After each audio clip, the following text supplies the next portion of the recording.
No. U redu. Test. Slušaš? Ivan, kaži nešto. Kaži. Test.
Тест, тест. Тест, тест.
Тест, тест, тест, тест. 1, 2, 3.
Test, test.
Good morning, ladies and gentlemen. Welcome to the 22nd Forum of Agricultural Policy Forum, this time in Tirana, in Albania. We have a pleasure to have with us also the Minister of Agricultural Development, Ms. Krivca. Welcome. And also we have around 130 participants from all around the Balkans, as well as EU. Before we start, I would like to ask the audience for a minute of silence in a memory of our good colleague and friend, Grigor Geci. He was supposed to be just next to me as a representative of the ministry, and he was a president of the assembly of the SWG. So let's just pay this tribute to him.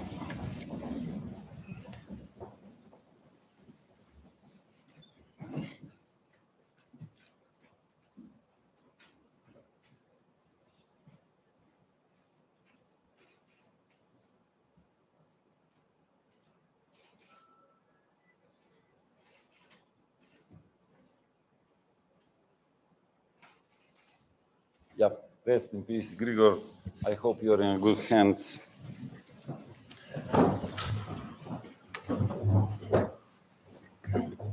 As I mentioned, he was a colleague and a friend and a founder of our regional cooperation in this field, very committed, and someone I personally, but also my colleagues, could always count on him.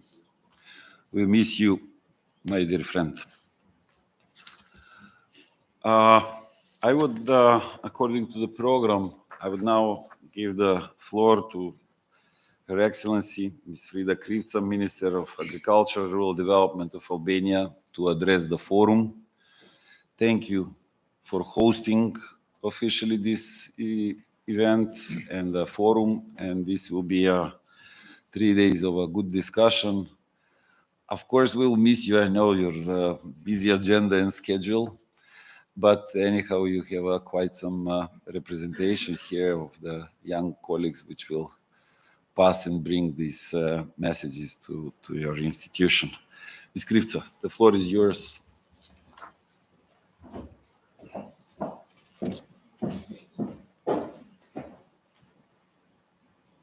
Good morning, everyone. I think. Very good.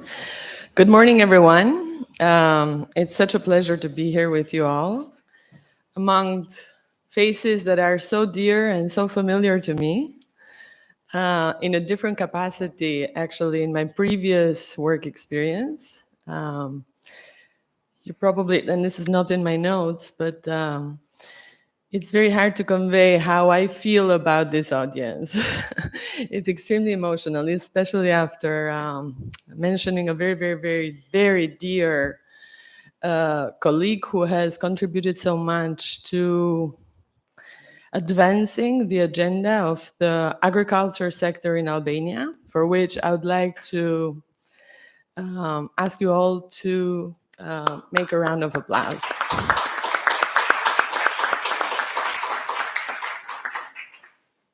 In my capacity as the Minister now of Agriculture, which is a very hard job to do, I was hoping that I would be able to spend a lot more time with you in this forum and to be able to share with you and also gain from your thoughts, experience, analysis, from your research expertise. Unfortunately, the political agenda is so busy and so crazy that I will not be able to attend all of your activities. But as Boban said, my staff is here. Young people, energetic, who want to do very good and want to do well and want to learn from you. So please feel free to share all of your knowledge with them. Dear food policy researchers, dear agricultural scientists, dear university professors of the region, dear Boban, dear friend, welcome to the beautiful sunny weather of Tirana. We couldn't do better than this weather, I'm sorry. Fresh, sunny, bright.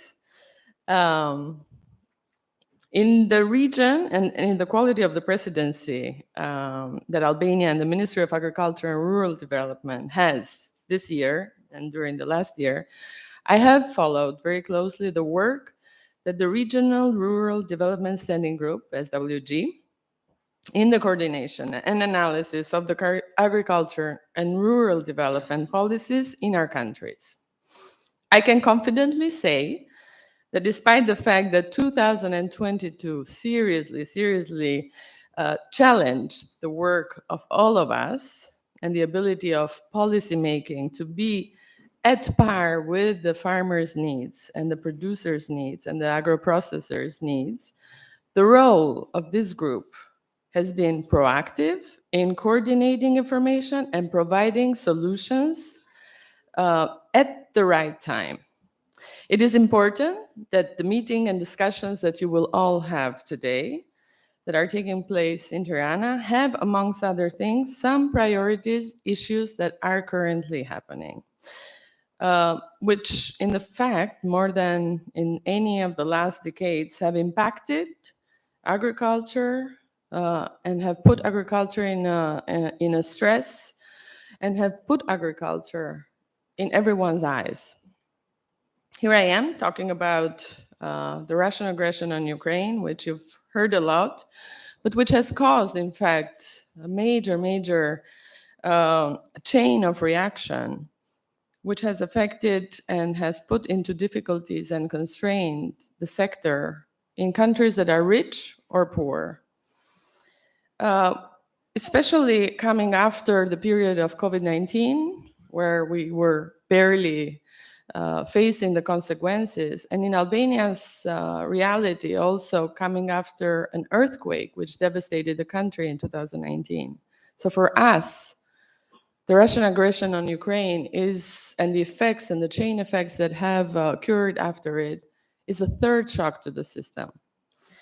The Albanian government has tried to respond quickly, efficiently in the interventions and the support measures that we have been able to provide in order to reduce somewhat the burden caused by the increased costs, enabled some sort of a normal functioning of the market, as well as designed and keep track in the right path of the development for the upcoming years. We are able to say today, with the projections and the figures that we have in terms of our production, that we have an increase of about 1.5% of production increase during 2022. We have been able to have about 18%, the last figures of exports of our agricultural goods. We export into 76 countries all over the world, in regional markets, in European markets, in sophisticated markets. Our agriculture production and our processed goods are increasing.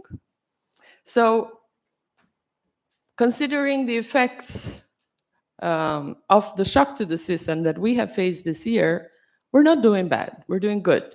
Our statistical data are showing that we have been able to cope, to sustain the agricultural production, as well as increase exports by around 18% compared to last year, which was also a very good year for us. Since our meeting a year ago, we have approved our new national strategy of that will basically pave the way for the development of agriculture in the next 7 years. The priorities presented in this strategy are the result of a wide discussion with experts in the field of farming, livestock producers, processors, but also with international partners. GIZ, which has helped us to conduct the strategy, which are significantly supported, which have significantly supported the strategic document of agriculture and rural development, aligned with the European Union acquis and approach. Our long-term objectives are related in increasing the level of production for the agricultural product in the conditions of maintaining a social, economic, environmental sustainability of the production and processing units. We have started drafting action plans that arise from this strategy, which need discussions such as this one that you are holding here today and tomorrow, that will be filling these action plans with more thought, more analysis, to be able to be more applicative, and only within the framework of Albania's needs. And not only within the framework of Albania's needs, but also with the combination of the needs of our European agenda, as well as the regional requirements that we have to hold. This challenging year reconfirmed us that regional cooperation is no longer an option, but rather a necessity in order to face difficult conditions that the world market has actually imposed to us. My staff and I have really worked hard, and the government as well this year, on an initiative that you have listened to and heard of, which is called the Open Balkans Initiative, which is similar to a common market solution for the European Union. Between Macedonia, Albania, and Serbia, we have sat together in roundtables and worked with the agricultural ministries of these three countries in order to find common solutions. And I can say with great pleasure that these agreements that we have signed with each other have bared a fruit, have concretely demonstrated effectiveness of our agreements by keeping the markets open for each other. Serbia, for instance, is an exporter, it's the 10th exporter of grain in the world. Albania imports about 50% of its needs for grain from other countries. 40% of its needs were being imported from Ukraine. Ukraine closed the borders. We were not being able to get that grain from Ukraine. Other markets closed their borders. What do? So Open Balkans served that as a solution to such a major problem. We can't leave our people without food, right?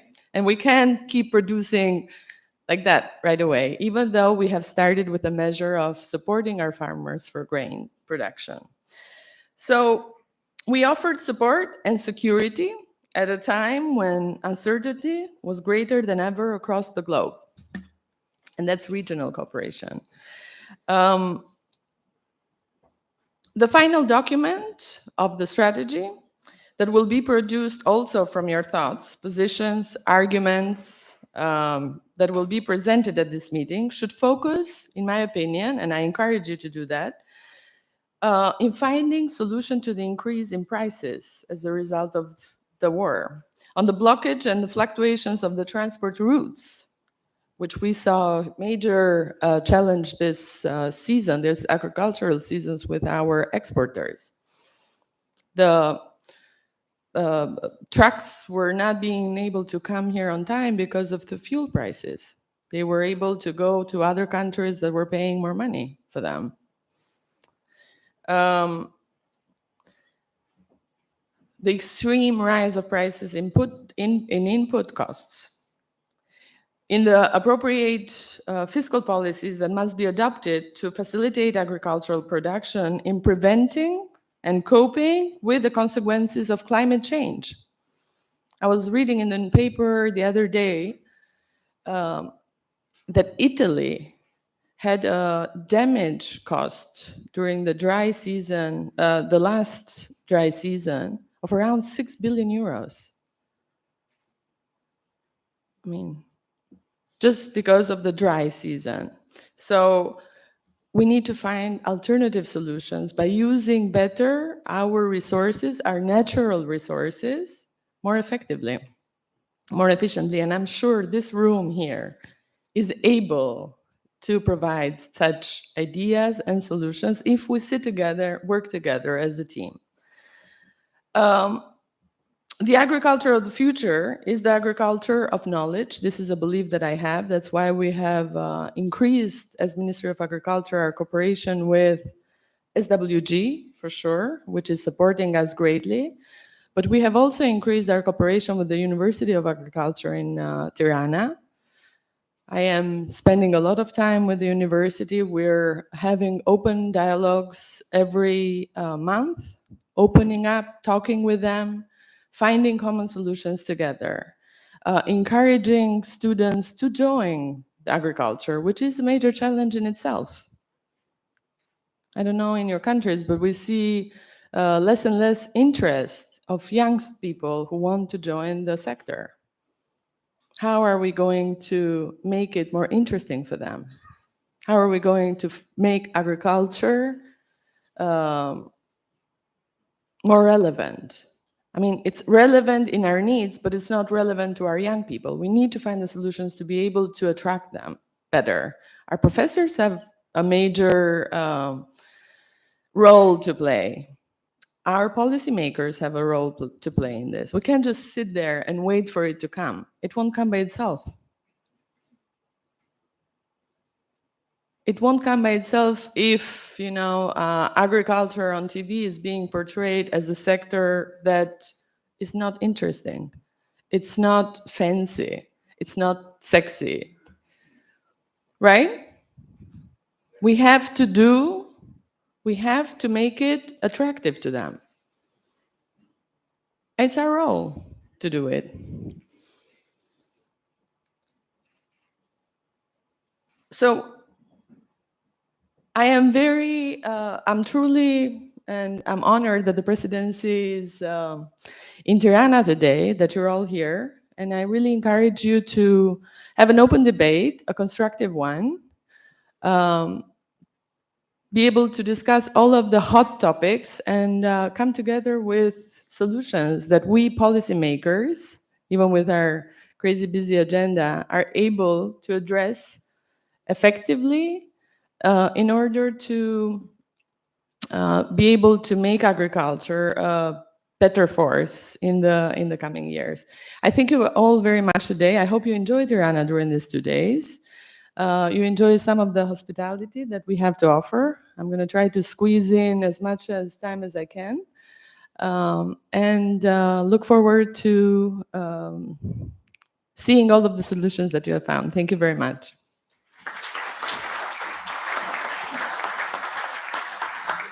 Thank you, Frida. Thank you, Ms. Krivca. I'm now inviting myself to the podium to practically a little bit give some hints to the forum, the idea behind this title of the forum, but also some of the thinking which at least in SWG and doing all this work within the different technical working groups, also dealing on a political level with ministers, with government representatives, just to have an overview how come we came to this, how can I say, I would say setup on the forum, but also what are the expectations, or at least how we are going to design our guiding, let's say, short-term policy document called Tirana Agenda 2022. So I will go on the stage. Sorry.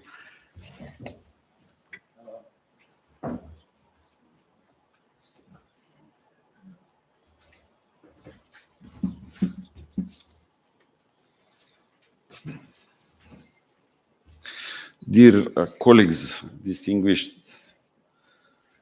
guests, policymakers, friends, today's forum Today is Tomorrow Forum, as the title is saying, is about the overcoming the impact of global challenges. Okay, we didn't have in mind the global challenges which Ms. Krivca mentioned in her speech about the invasion and aggression on Russia on Ukraine and all the impacts that we saw, which are coming one after another, touching upon our lives, our sector. I'm not going to talk about the clear suffering of the Ukrainian people and so on. But eventually, during the time, it became one of the global challenge. In our sector, what is that? That is the food security. That issue is of the utmost importance on a global level, a European level, on a regional level. And then, to be quite honest, this year, I'm talking about this year, there is enough, I would say, food in the region. However, the consequences of the war in Ukraine will hit us very hard probably next year.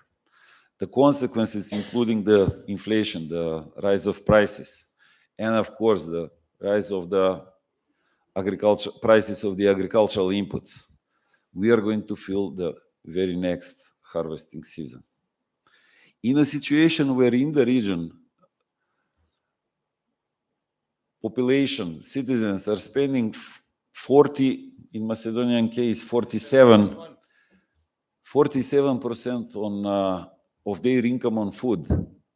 Can you imagine what will happen next year when all these agricultural input increased costs will be incorporated in the cost of the basic foodstuff? So, policymakers, government representatives, think about the next year. In the region, there might be social unrest and explosion of disagreements with everything. Hungry people do not care about the ideology. Therefore, now is the time to undertake measures, and therefore I'm also inviting our European partners, together with our governments, to really think about and prepare for the, I would say, very near future, which is not very bright. I don't want to sound like a Nostradamus or create or make some panic, but it is about that.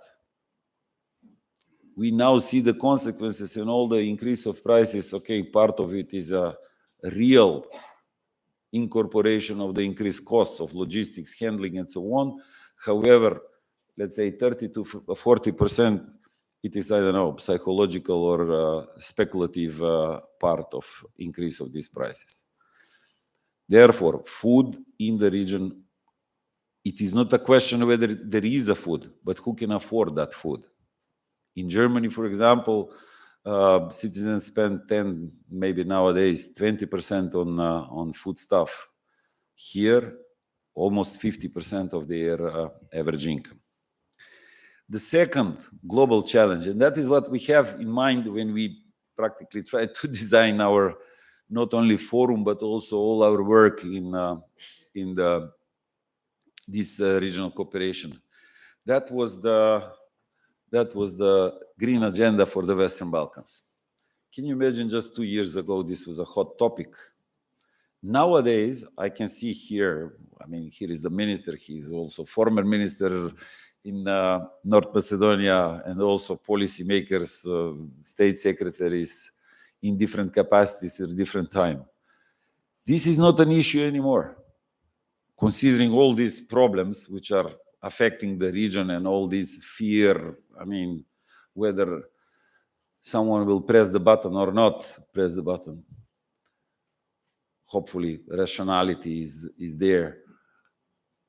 But environmental problems are the real problems of the, not only of the region, even of on the earth. And in these particular circumstances, now when people are trying to survive and trying to, I don't know, deal with all the fears and the consequences of the horrible war in Ukraine, environmental issues are somehow forgotten. Why we are still doing that?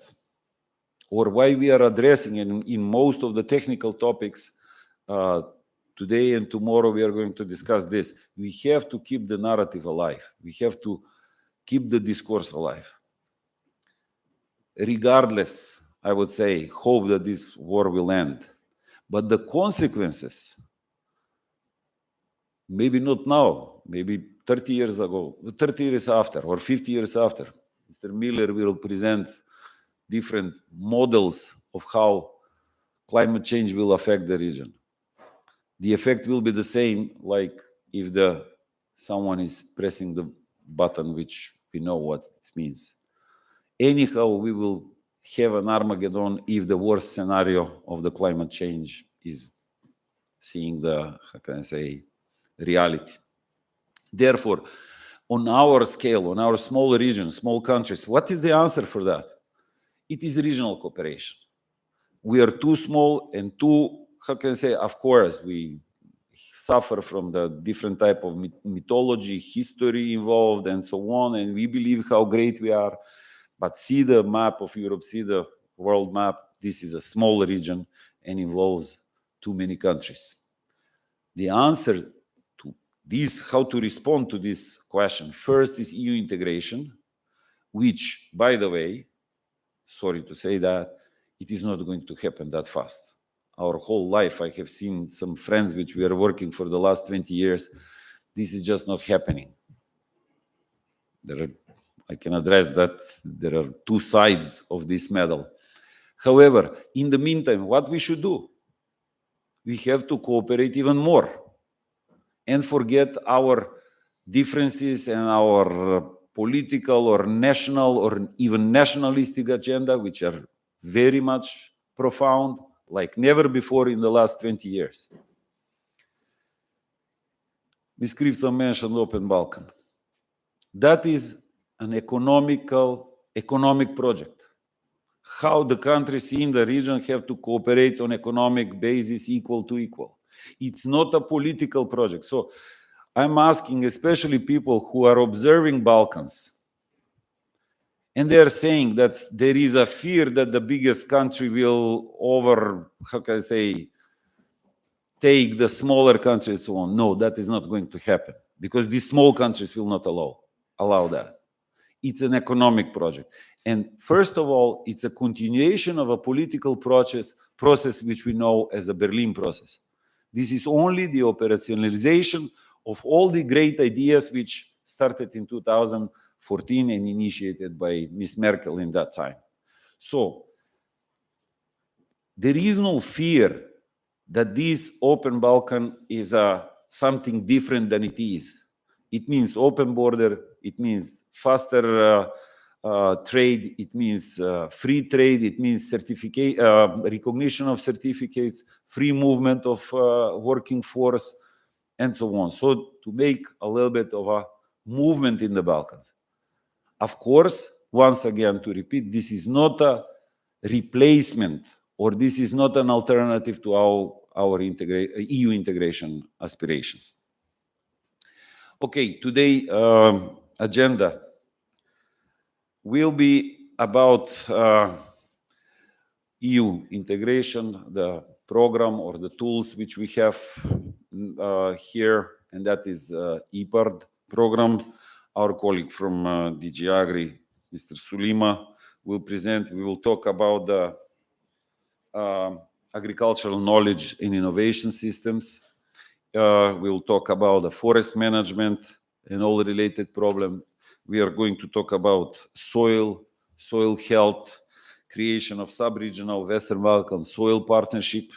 We will talk about organic agriculture priorities and changes of the at least legislative frame in accordance with 848 regulative.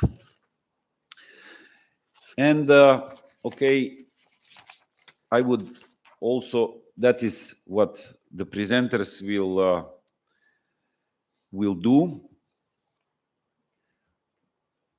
But again, the forum, and I'm asking also participants to have in mind, first of all, the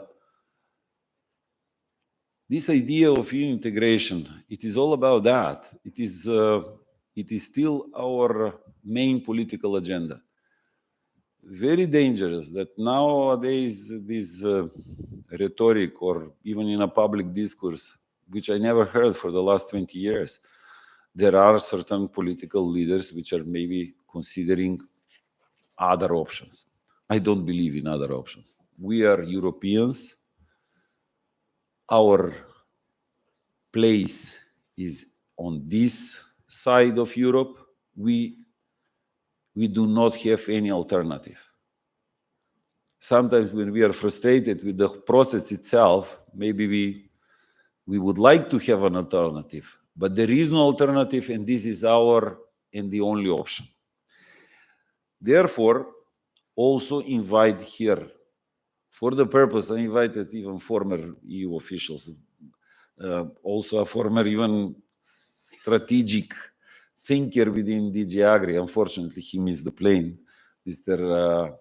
Haniotis, to help in our discussion how to shape, how to bridge this period of in the next 10 years, and how to even better or faster prepare ourselves for this EU integration.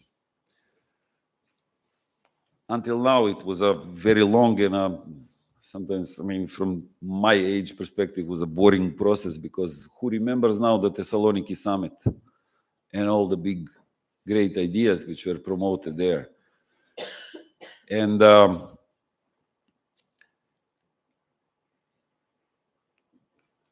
the moment, on a technical level, even on a political level, this process has been stuck. We have to urge, because the medal of EU integration has two sides. What is our task? Let's also be self-critical on ourselves. First of all, the Western Balkan countries need to have to show a full commitment to the process. Not only verbal, not only I can say, yes, we will do it, we want it, and so on. What it means? First of all, fight against corruption, clean up and strengthening of the institutions and administration. I was going through the reports of the EU, and in all our reports, administration is one of the biggest obstacle to continue to do the normative administrative part of the EU integration, which means create professional and competent administration. Definitely to assure freedom and democracy, because we still live in a democratic societies with a lot of deficiencies. So our democracy has a deficiency. And of course, to make the economic reforms, consequently reforms in the agriculture. On the other hand, on the other side of the medal is the EU. The European Union must abandon the so-called, or sometimes, okay, I will still call it so-called workshop, seminar type of a rhetoric, and make it clear to the Western Balkan countries what and by when needs to be done. Clear roadmap. Why EU is afraid to put deadlines?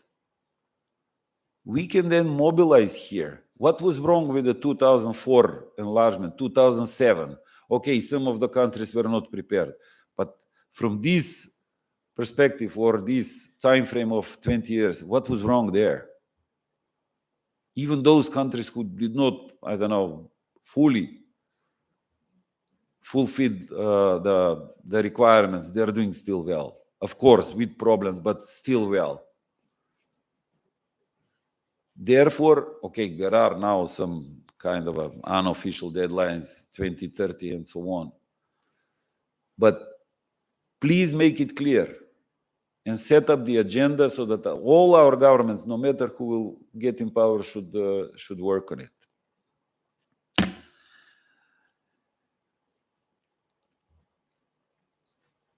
this forum is also a place where we are discussing, but there are 120 people here in this room. How about the wider public? How they are going to hear your messages? It's not an academic, it is academic in both sides, academic discussion. It is a policy which majority of the people do not understand. How to pass the messages? I hear now or can see the media. I think there is not too information to the public because our media usually are obsessed with trivialities and unimportant scandals covering on a daily basis and issues which are pretty much far away from the real problems of the people. Especially this political journalism or policy journalism, which in our countries do not exist, I would say. It's mainly related on gossip basis and who is in, who is out, and who is with whom, and so on. So, if we exclude out all the Armageddon scenarios which are coming from the war, the most immense and existential topics are not covered in our media, such as environmental issues, which you will also see very, in graphics and so on, what our future is. Maybe not my generation, maybe not even, okay, there are young people here, but very next generation will face this problem. So we will not need any war. We will destroy ourselves. So therefore, also I'm urging, especially the expertise here, to somehow write in a way or to address the public in a way so that regular people can really understand what is the nowadays problems and what is coming in the near future, 10 or 20 or 30 years from now, if you don't undertake. So practically to transfer all this discussion into a public. I know it is not an issue which is nowadays media do not talk about the real things, but I don't know, starlets, scandals, and political games or speculations are always in their focus.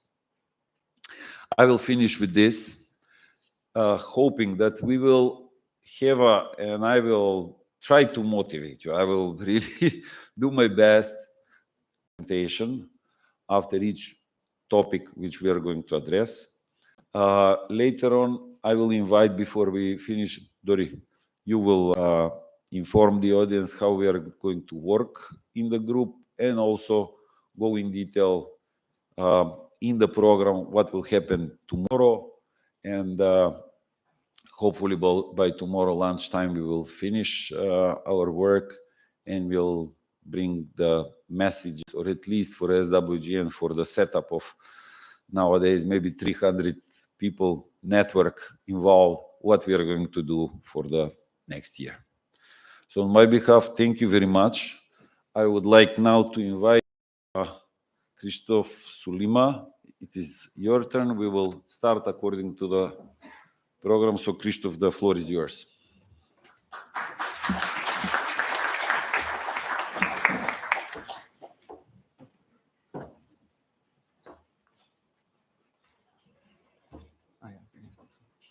And I use enter, right? Okay. You have the pointer, you have the mouse, and you can use the arrows.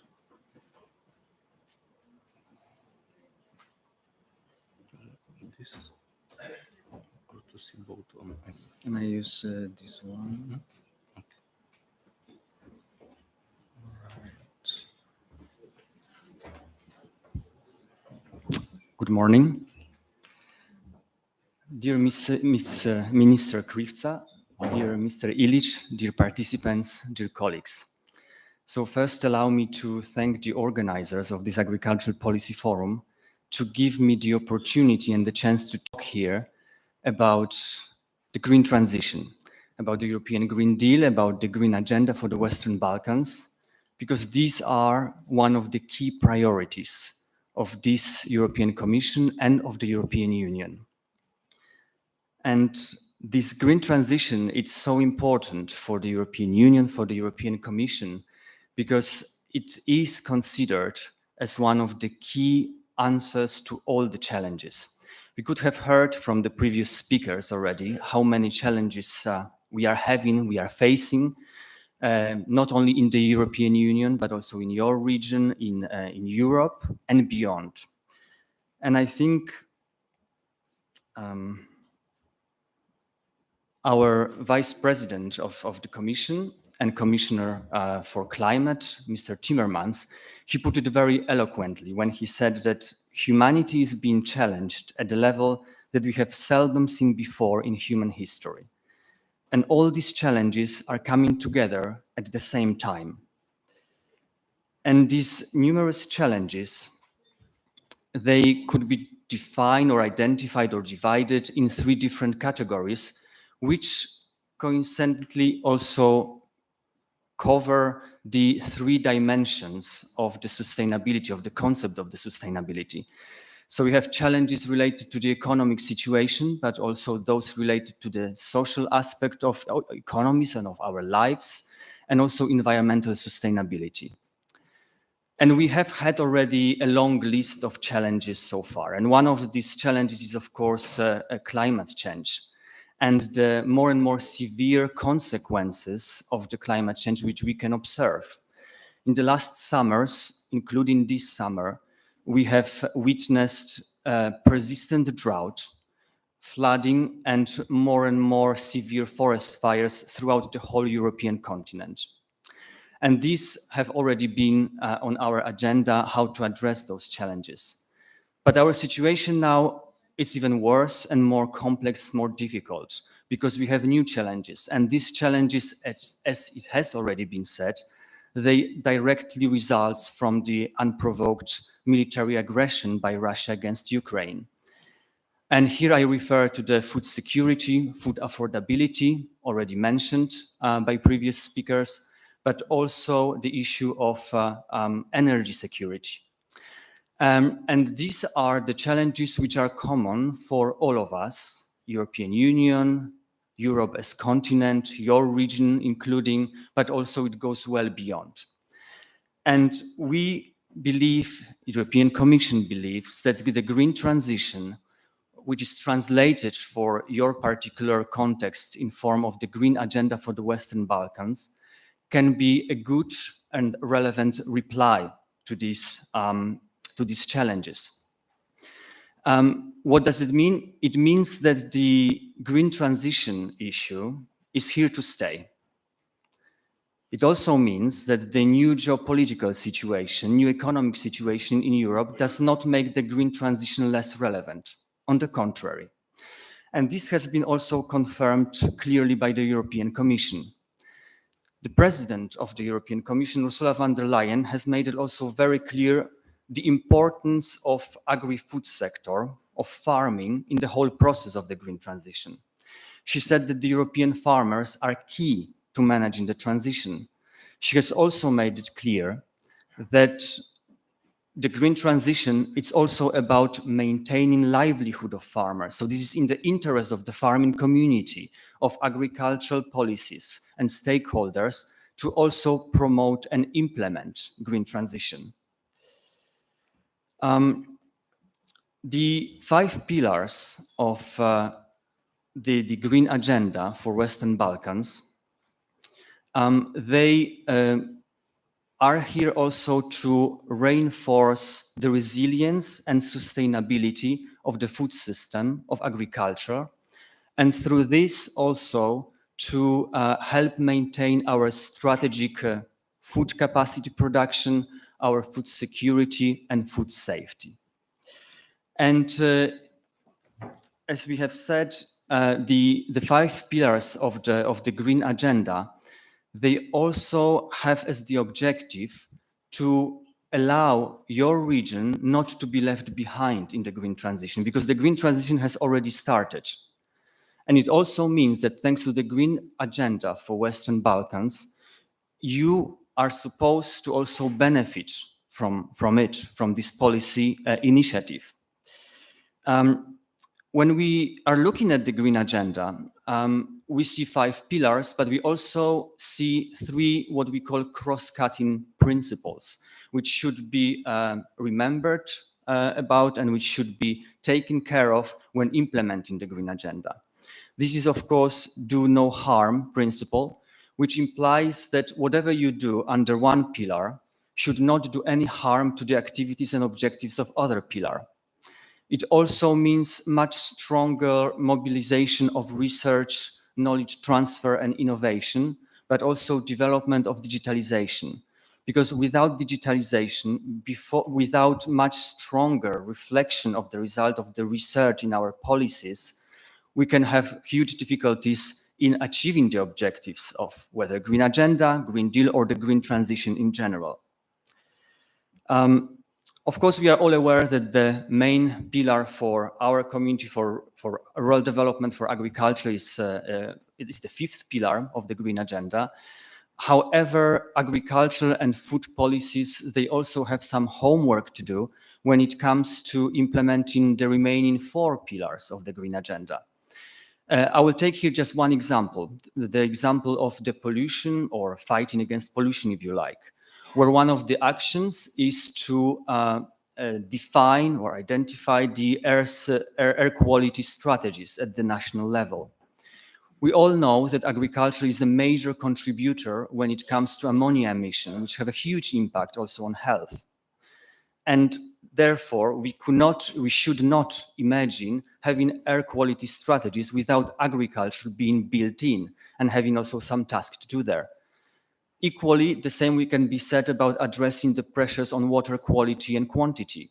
And here, of course, management related to the fertilizers and pesticides use means that agriculture is one of the key actors when it comes to implementing this action and these pillars. But let me move to pillar 5 of the Green Agenda. So pillar on sustainable food system and rural areas. The main pillars when it comes to agriculture.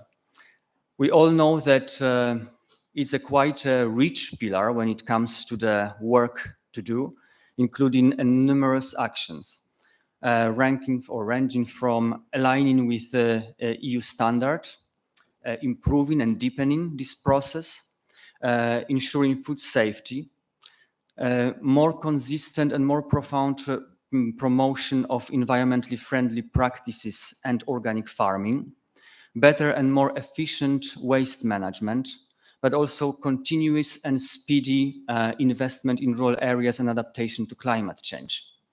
And all of these actions should be underpinned by the research, by innovation, by knowledge. So what I have mentioned earlier, this cross-cutting issue and objective, based also on training, increasing competences of those involved in food system, and of course advice.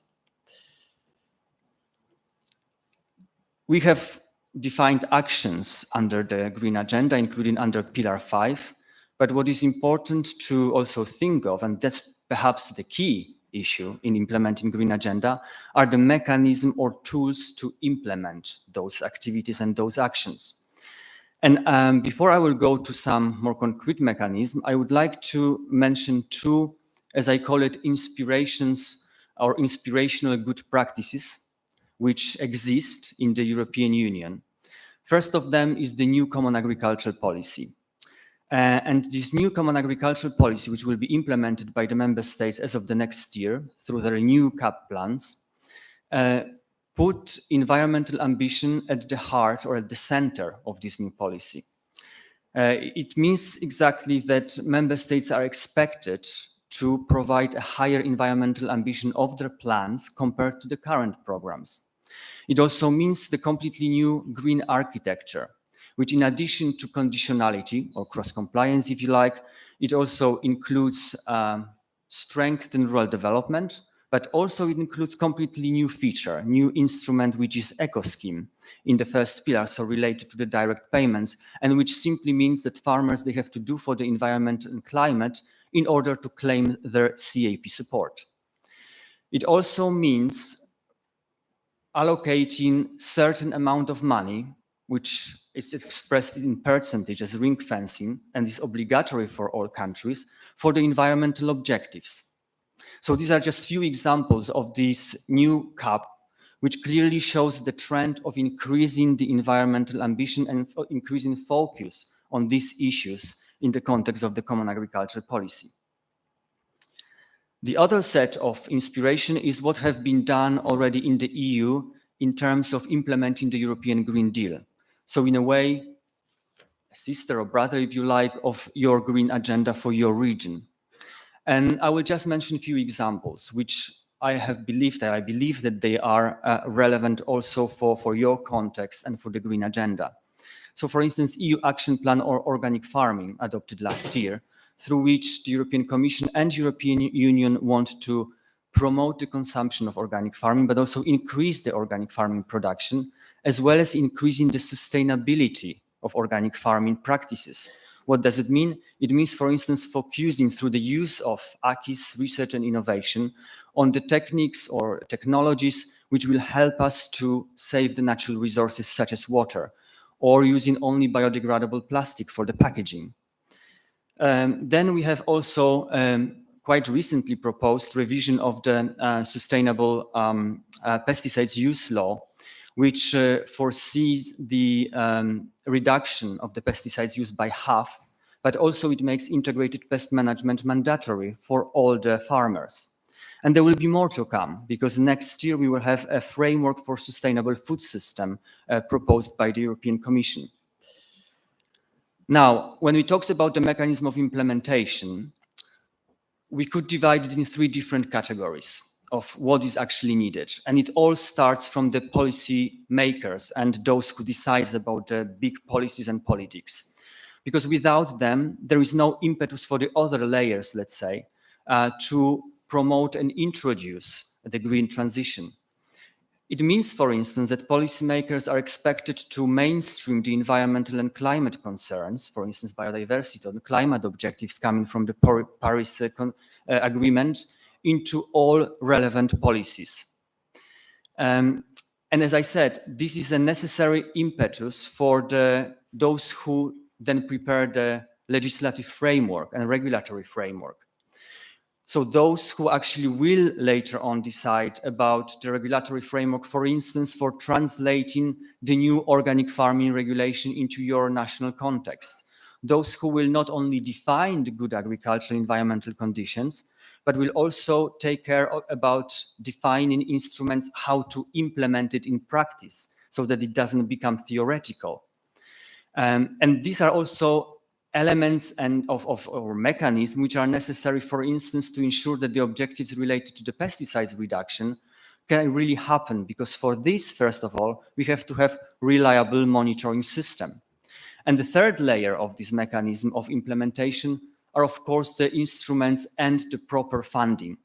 And the funding should come from different sources. Of course, you have an economic and investment plan for Western Balkans with a quite significant budget, which is focused on economic, social issues, but which is also expected to contribute to the green agenda. But I would like to talk more about what is closer to what I do in my daily life, namely EPART, Instrument for Pre-Accession for Rural Development. As you all know, we have adopted in the first half of this year all the 5 EPART programs for the 5 beneficiary countries. The budget for the whole period 21-27 is almost 1 billion. It's made of 13 different instruments, 13 different measures, which constitute a solid ground to help all of you to implement the green transition. And I would divide these 13 measures in 3 different categories. So these are the investment measures: investment on farm, investment in processing, marketing, but also investment in rural infrastructure or diversification of activities.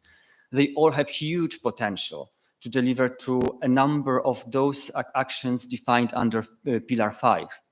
Through this, you can, of course, do numerous things. You can further align your policies and food system with standards concerning environment, animal welfare, biosecurity. It is also about increasing the production of renewable energy, increasing the energy efficiency. Is it also about reducing the greenhouse gases emissions through, for instance, a proper machinery to manage manure? Then you have the second category of measures in the context of EPART 2, which I would call land management measures. So agri-environment, climate measure, organic farming, forest protection, non-productive investment. And through this, you can address at least 3 of the actions under Green Agenda. This is, of course, expanding the area under the organic farming, both in terms of conversion and maintenance. This is also about reducing the greenhouse gases emission and adapting to climate change. And this is also about promoting a vast number of environmentally friendly practices, which can go from crop rotation, integrated pest management, through restoration and maintenance of wetlands and peatlands, including also the protection or restoration of landscape features, soil organic matter, soil cover, and so on. Then the category of knowledge exchange innovation. So I have already said quite a lot about it, but this is because it's so important to actually implement the farm advisory service, providing training, bringing the result of the research and innovation closer to the ground, to actually what the farmers do. Because this is what makes our agriculture not only more competitive, but it also makes it more performant. And finally, the sustainable development of rural areas. So another of the actions under the Green Agenda pillar concerning rural areas. And here, of course, we have the leader approach, which is becoming more and more popular among your countries and EPART beneficiaries, because it, in a way, reflects the particular needs of the local communities, and it is aimed at economic, social, cultural, and environmental improvement of rural areas. Now, let me finish by concluding and presenting, let's say, some of the benefits of the green transition and of implementing properly the Green Agenda. And I would start here from trying to oppose the misconception that Green Agenda is only about environment and climate. Of course, it is about this issue, because that's what green transition is about. But this is not only about it. It is also about providing the adequate tool to address the social and economic challenges. Without actually doing this green transition underpinned by innovation, by training and digitalization, we cannot even think about further increasing competitiveness of the agriculture and of farmers' position and in the food chain. Green transition also plays incredibly important role in ensuring the long-term sustainability. Without this long-term sustainability, we can actually be faced with the situation that we have no more resources which are needed for agriculture. The drought has been already mentioned, but also the scarce water resources, especially in the south of our continent. The green transition is supposed to help to address those problems, then providing also answers to the requirements of our consumers to provide healthy food, increasing the region attractiveness, not only for tourists, not only for business people or investment, but also for actually rural habitants. Because if we work about developing sustainably rural areas, providing services there, provided digitalization, this is what actually will make these areas more attractive for them to stay or to come. And finally, the green transition offers also great economic benefits when it comes to creating jobs through the green growth and circular economy. And I would like to finish by saying that we should see the green transition not as the additional burden, not additional cumbersome requirements which serve nothing, but actually we should see it for what it really is, an opportunity. It is a challenging opportunity. It is a challenging opportunity for our economies, for our societies, for agriculture, but it is still an opportunity.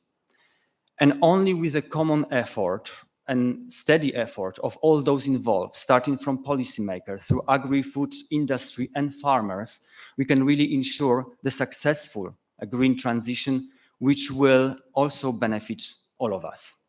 Thank you very much for your attention.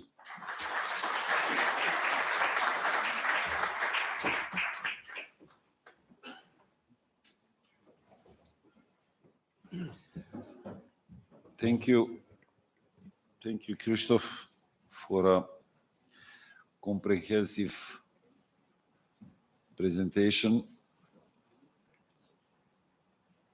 I would like the audience to comment or to ask a question. I know it's still too early. Warming up session is not over. Does anybody would like to ask something? Okay, you're excused. This is the first presentation. No.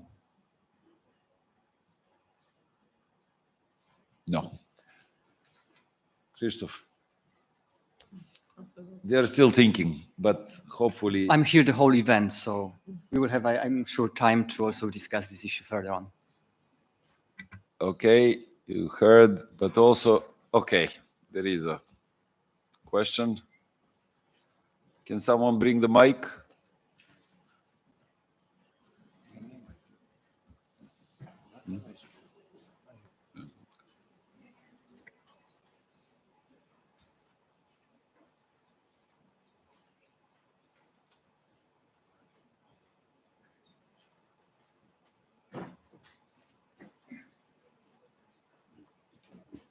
Okay. Okay, I just stand up. So my name is Ariola, and I'm coming from, well, I'm from Albania, but I'm coming from the institute, from IAMA, which is the Institute of Agricultural Development in Transition Economies. And my question actually is to Krzysztof. So thank you very much for your presentation. Really enjoyed it. You talked about the green agenda for the Western Balkans, and you also mentioned EU's own attempts and EU's own green agenda, and how this can somehow sort of, be used maybe as an example for the Western Balkans. But I just had a reflection when you were talking, and I thought, sure, but EU's own green agenda is not, this transition is not easy and not without its own fights, like it just comes to my mind now, for instance, what we had, I think around June, probably the Dutch farmers protest against the, these requirements for nitrogen reduction, right? Which were really a big thing in not only, so in the EU. And so just to cut it short, my question to you is, do you have any suggestion for the countries in the Western Balkans, for our countries, as to, so what to be prepared, because this transition really, it has the good aims, but it's not going to be without its own fights and issues. So maybe some suggestions. So you talked about stakeholders and the importance of involving all stakeholders, and I fully agree. So farmers, not just policymakers, but farmers, consumers have to be involved in this. But so simply, what comes to your mind, right? So what suggestions do you have? Thank you. Thank you. Any other question, Professor Kasimis? Okay, here.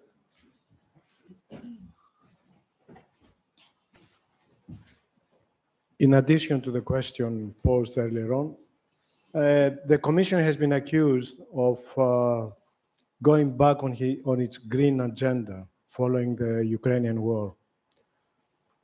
And more people are talking about a conflict between environmentalists and productivists, let's say, or the agribusiness lobby. The recent measures of the Commission on set aside and biofuels and all that seem to consist a retreat from this green agenda policy. How does the Commission respond to that? Because that has caused a confusion amongst people with regards to the real intentions of the Commission with regards to the green agenda. Thank you, Professor Kasimis. Okay, I think for the beginning we have these two questions. Christoph, would you kindly address the comments and the questions? Yes, thank you, Chair. And thank you for the questions.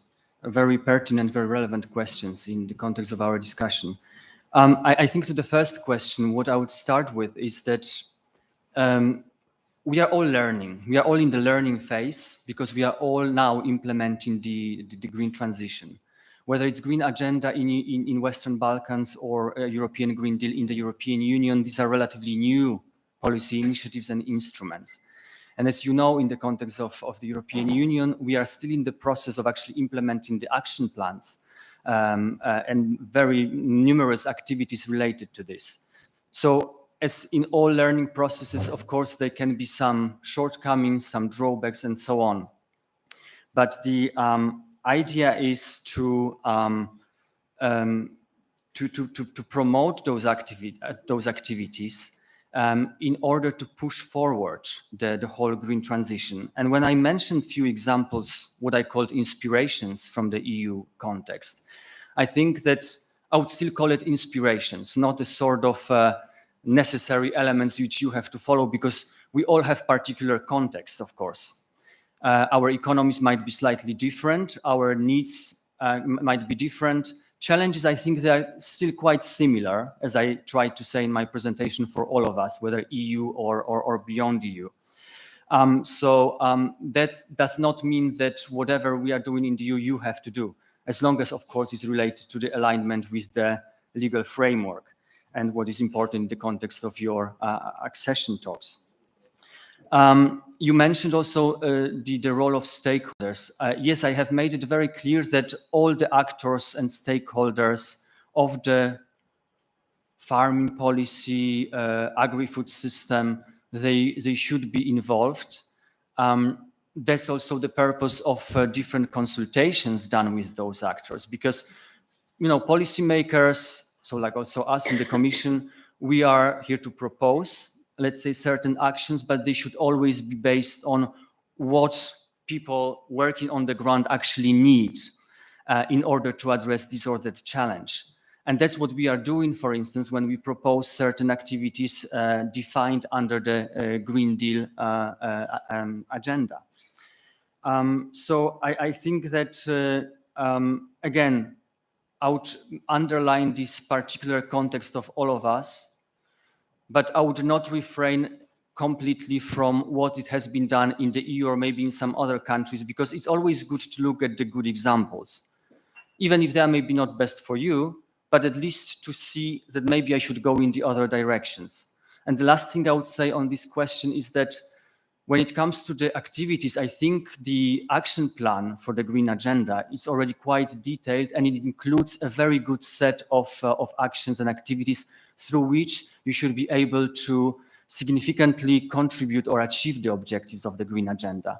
So I would really look deeply in those actions and try to start from implementing those.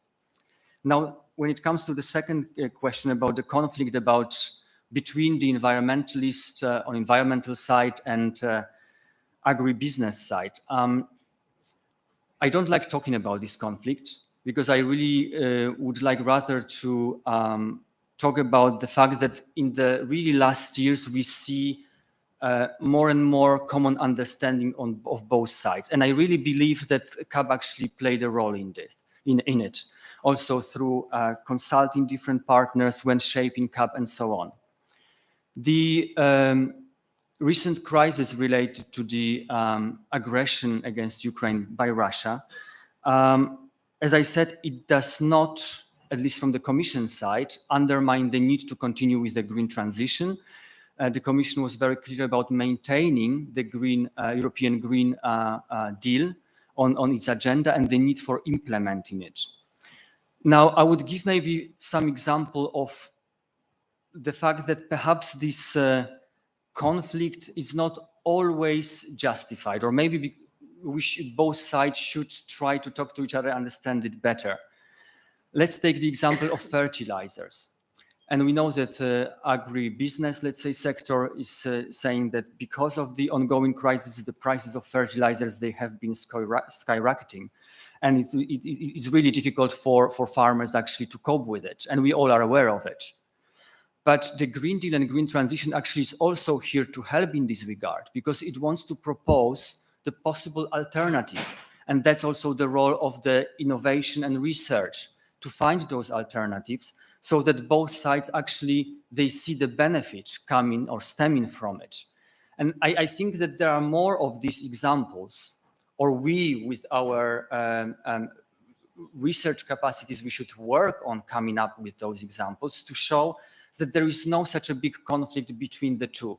Because the green transition is not only about the environment, as I said, it's very much actually about our economic future and competitiveness of the sector. Thank you. Okay, thank you very much. Good questions, good answers. The question to the forum, we are very much behind the schedule. We still have to go for another 2 presentations in this session. How do you feel about coffee break now? And well, okay, coffee break now, and we will extend our working time until lunch. Thank you very much for now. Thank you, Ms. Krivca. Thank you, Krzysztof. We will continue with Daniel, with Professor Dimitrievsky, and other. Okay, before, please, just a second. Let's do a family photo. Please follow. Okay, please follow Danica. Danica, raise your hand. We just have to do that before Ms. Krivca is leaving.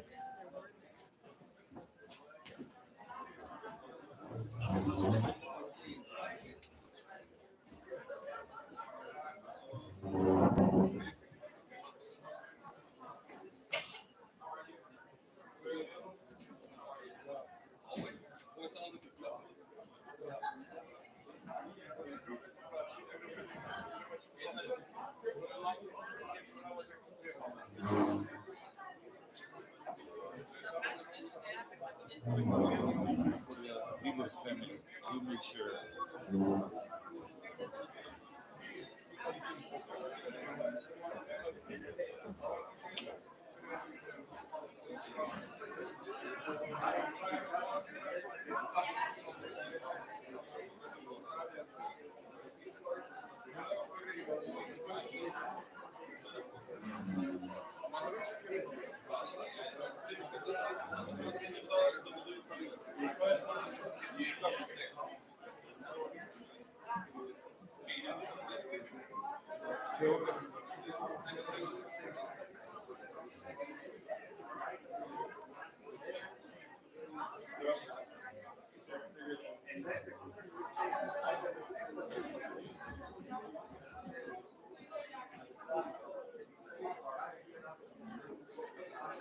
Test, hello.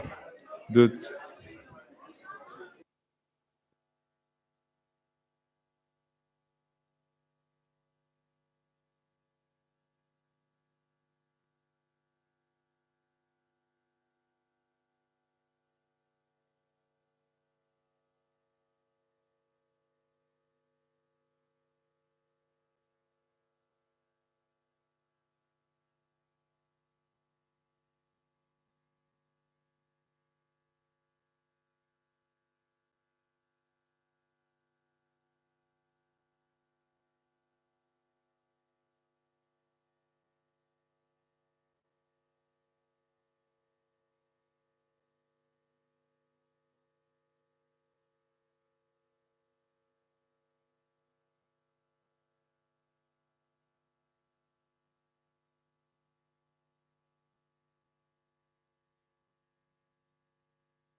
Okay,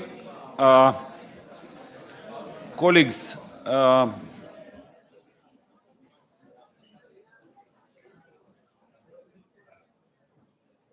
Oliver, please call the audience.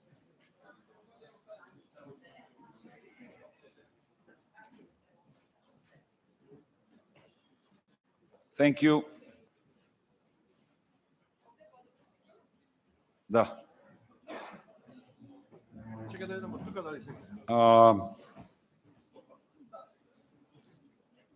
Dori?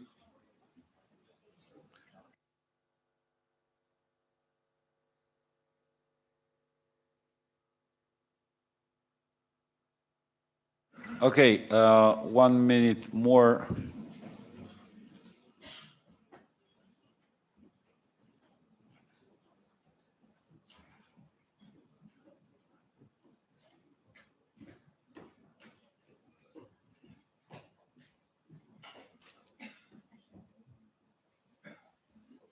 Okay, thank you. We can start and proceed according to the program. Apologize for this late, how can I say, changing or improvisation within the program. I hope you understand. I will ask the presenters to really cut their presentation to 15 minutes because we are pretty late. And of course, I will use my capacity of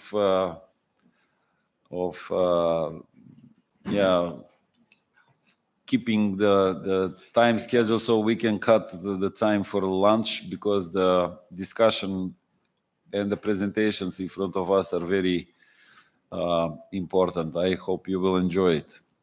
Now I'm inviting our colleague, Mr. Daniel Miller, Professor, Leibniz Institute of Agricultural Development in Transition Economies. He will present the impact of climate change on agriculture and recommendations for adaptation measures in the Western Balkans.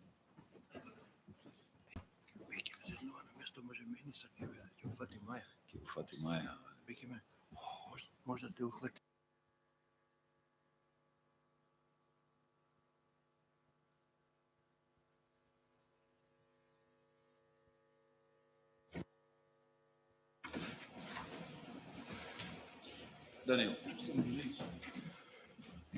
Okay, welcome everybody, dear Boban, dear fellow panelists, dear colleagues. I'm very honored to be able to speak here in front of this distinguished audience. I don't think I really have to motivate the topic or my topic here anymore because all previous speakers have mentioned the urgency to address climate change. And I will sort of shed some light on why I think this is very important also, and maybe particularly important in the Western Balkan region. A lot of the credits go to my colleague Max Hoffmann, who actually did most of the work. So I'm only taking the credits here of this. I think you all know these pictures. You have seen them in the news. Here's an example of temperature change in Albania. I don't really want to sound as a prophet of doom, but I really think that we are in a climate emergency already. And I will show in the following minutes why it is really important to address this issue and why it is particularly important for agriculture, which is both a major cause for greenhouse gas emissions, but also a major victim of the impacts of climate change. Here you see a bar chart that shows the temperature increases in Albania compared to the pre-industrial period. And you see the rapid rise in temperatures in particular over the last 20 years. And now Albania, as an example, is similar in the other Western Balkan countries, has already experienced a warming above 1.5 degrees. It is, however, not really of key interest how average temperatures behave in the future. The major impact of climate change, as we can already feel, really the increasing variability of weather and the extreme events that accompany climate change, and that already have major impacts on humans and nature, and these impacts will likely increase in the future, as I will show. If we look at this graph shows mean temperature change for the Mediterranean regions, for the territorial areas of the Mediterranean. We see we have here 3 climate scenarios of the IPCC called representative concentration pathways, or RCPs. The bottom line is a low emissions pathway. It's actually a situation which we will not be able to achieve anymore. The top line in the RCP 8.5 is actually, some call it the business as usual, others call it the worst case scenario. This is actually the trajectory we are currently on. And if we will stay on this trajectory, then the northern Mediterranean regions will likely experience a temperature increase of about 5 degrees Celsius, and this will really change, maybe challenge the future of many plants and animals, but also of humanity in the region. So warming will continue, and the warming trend will likely accelerate in the future, which implies that also the impacts of climate change will accelerate in the future. So how is that for the Western Balkan region? The Western Balkan, as the Mediterranean in general, is already a hotspot of climate change, a global hotspot, because it has experienced a fast increase, in particular in summer temperatures, a decrease in summer precipitation when plants need most of their water for growing their biomass, and also an increase in consecutive dry days, meaning longer periods without sufficient rainfall for plant growth. These impacts will aggravate gravely in the future. It will probably lead to a shift in crop producing regions out of areas that become too hot and too dry, maybe to higher altitudes. We will experience a large increase in heat extremes, which is a challenge both for humans, but also for nature, and more frequent and intense droughts will occur. So I try to answer, touch upon 2 key questions. What are the impacts of climate change for crop production in the Western Balkans? And I will look both at climatic mean trends and also at the occurrence of more frequent and intense weather extremes. And then I want to sort of shed some light how crop production can best adapt to climate change, highlighting some key challenges in adaptation, and also look at some farming modes that may provide a better resilience to these weather extremes. I briefly show now the data that we used for our analysis. So our approach is that we selected for this analysis 2 important crops of the region, which is winter wheat and maize. We only rely on freely available agronomic and weather data. We limit the analysis only to croplands and only to the growing periods of the 2 selected crops. We then summarize historic climate data and future climate projections for the croplands and for the growing periods of these crops. Then, very briefly, I show how we can correlate historic changes in weather with crop yields. And then I show how we provide the data for further use in an interactive web tool. So for empirical analysis, we focus on these 2 crops. Winter wheat is usually sown in October. It goes into a hibernalization during winter, and then it resumes plant growth in early spring, and harvest typically occurs in July, while maize is typically planted around April in the region and will then be harvested around October. So these are our key periods that we zoom in on in our analysis. As historic data, unfortunately, there is no really reliable yield data available for the region. At least we didn't find any. So we rely on FAO-Stat data, which provides national averages. Serbia, Montenegro, and Kosovo have been merged because there is no data in FAO-Stat. Montenegro has only time series starting at independence in 2005. And as climate and weather data, we use global data sets. We believe best available global data sets is the ERA5 land data for daily temperature at 0.1 degree resolution, which is about 9 by 9 kilometers in the Balkans, and an integrated station and remote sensing data called CHIRPS that has daily precipitation at 0.05 degrees, which is about 5 by 5 kilometer spatial resolution. Here's the cropland mass to restrict our analysis and the summary of these data to areas that are actually used for agriculture. We focus on croplands because there's really very, very little evidence on the relationships between climate change and its impact on livestock production. But of course, we are aware that livestock is a really important livelihood strategy and agricultural strategy in the region, but there's very little knowledge. So we focus on croplands. This is a map of 2018 at 10-meter resolution based on Sentinel satellite imagery. For future climate projections, we use data from the EasyMIP repository, which has 4 climate forcing models that provide this data. We focus on 2 climatic scenarios, RCP 4.5, which is a medium emissions pathway that implies that we will have strong greenhouse gas reducing actions implemented very, very soon. So this is an ambitious pathway already, but it is still within reach. And the 8.5 scenario, which is, some call it the worst case scenario, but it's the business as usual we are currently on. The historical reference period is from 91 to 2005. The resolution for the future data is 0.5 degrees. It's of course a lot coarser than the historic data because of the modeling approaches. The future periods we consider are both around 2050 and around 2090. We summarize 4 climatic mean variables: minimum temperature, average temperature, maximum temperature, and the sum of precipitation. And we focus on 4 weather extreme variables. There are many more defined by the IPCC. We selected those because we believe they are important for agricultural production.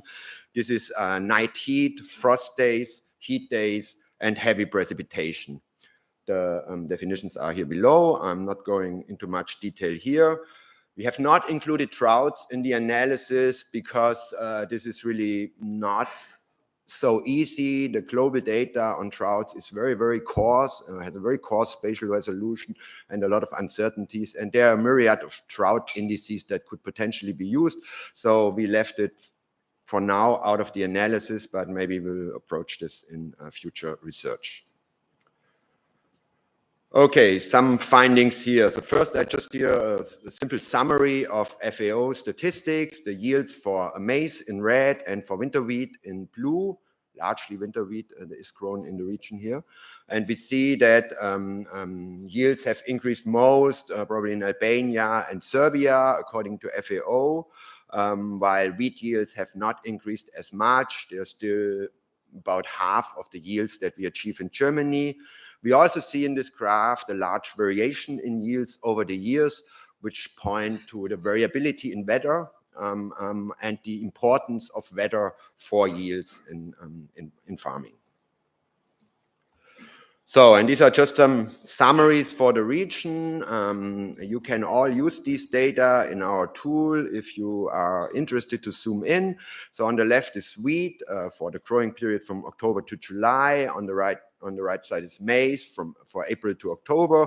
And we see here, not very surprising, the average historic temperature increase that I have shown at the beginning is about 1 to about 1.5 degrees. We see there's some spatial variation with a higher temperature increase in the mountains than in the lowlands, at least a tendency to this.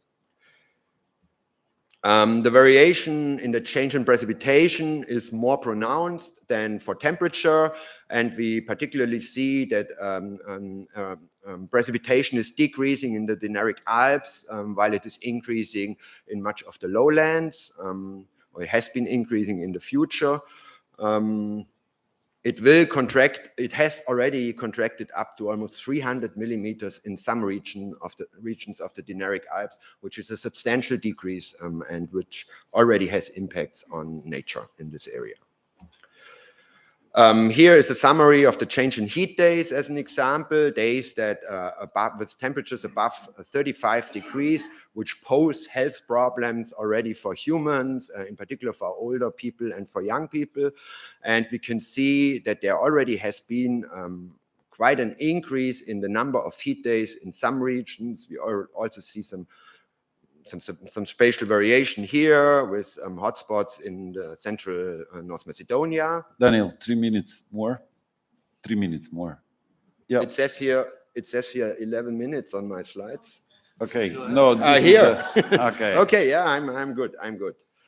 And here we summarize the projections of temperature and precipitation.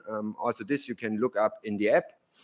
And the change in heat days into the future. And you can see that the higher the emissions and the further we go into the future, the more pronounced will obviously be the occurrences of extreme heat. You can look at all these data in an app. The slides will be provided, so you can go to this website, and then you have this online view where you can select historical trends of future. You can select maize and wheat, and you can look at average temperatures or extreme events, whatever variable you want to choose from those that I presented here. For the sake of brevity, I jump over this. So what can we learn from this? I think there are some key messages. Weather extremes constitute a growing production risk for agriculture across the entire regions, and these risks will amplify in the future and impose a much larger variability in crop yields. There is really a severe lack of reliable data that compromise to quantify the impacts of climate change on agricultural production. Because we are lacking credible subnational yield statistics, we are lacking biophysically measured yields called crop cut yields, and there are few meteorological stations that have data that is accessible for scientists, for example. Technological progress will really be key and help to cushion some of the adverse effects, and that should go into to develop plant varieties that are more resistant to extreme weather events. Also, precision agriculture can help. And I think that adaptation really should receive a very high priority and is very urgent in agricultural policy, in management, and also research into opportunities for adaptation. So some recommendations for this. I think it's very important to raise awareness of the impacts and the problem that we face with climate change, to exchange knowledge on this, to build capacity on better understanding the relationship between climate and agriculture, and in particular to do research into it to understand better these relationships. I think decision makers should invest into more diverse farming systems that are better adapted to climate, to the new climatic conditions, and focus also on emissions mitigation. And there are a variety of measures to do that. I think it's critical to improve agricultural statistics and meteorological observations and provide these to scientists. And also to support farmers in managing climate risks will be a key tool and very important for policy and research, such as investments and research into insurance schemes that can cushion the effects of extreme climatic events. I'm only 10 seconds over time. Here I am. Daniel, thank you very much. You. Thank you for listening. Thank you for keeping... Okay, I appreciate that. I'm sorry, I'm maybe overemphasizing this time management here. Questions? Please do not hesitate. Mr. Haniotis. Yeah, thanks very much. It's a question and a comment before. Tassos Haniotis, recently retired from the Commission, but not as an ag economist. And the comment I will make is also pretty much related to the comment I recently made in a new research project of Horizon. If you look at the models that we have used in agricultural economics to look at outlook situations, we have always tried to incorporate, in an imperfect way, but to incorporate information that relates to soil, to impacts on emissions, to weather changes, and shock the models. More and more, when you look at the models that are based on natural sciences, the corresponding effort is not there. I wouldn't disagree at all with all of the conclusions, but there is one thing that is missing, which is called price. And price affects what is happening in world markets and in the exchange that farmers are going to have. Price affects the demand of the commodities, especially wheat and maize have completely different markets. And price affects what the farmers are going to face, because at the end of the day, the supply response of farmers is the marginal cost curve above a certain level. And by ignoring especially the type of changes that we will face in the years to come, I think, while I agree fully with you that we need to put much more focus on adaptation, we fail to point out to farmers what exactly we need to do, because there are certain practices that are more pertinent. Take, for example, organic farming, if you're next to a big city where there is demand, and others focusing more on precision farming might be more pertinent for other type of products. So I would like your opinion if you see this gap as real and how we can cover it. I completely agree. Thank you. It's an important point. It goes a little beyond our analysis that we have done in this little project, but I completely agree that it's important to look at prices and how prices may develop into the future, because they provide the incentives for farmers. But here the focus wasn't really on the economic side of things. It was really more on the economic opportunities and the necessity to adapt agronomic practices to changing weather conditions. Of course, prices will shape what farmers plant, but there also need to be some policies in place, I think, that direct farmers and support farmers in going towards more resilient, climate resilient farming systems, which could be, ecological intensification, using strategies to diversify farming. Because if farmers only go for the highest price, they will end up in having relying on the very few crops. This is what happens in many countries in Europe, for example, in Germany. And if you rely on 1, 2, or 3 crops and you have a weather extreme that cuts off the harvest of one of these crops, then farmers are already in trouble. So I think prices are a very important indicator, and then should maybe be part of this.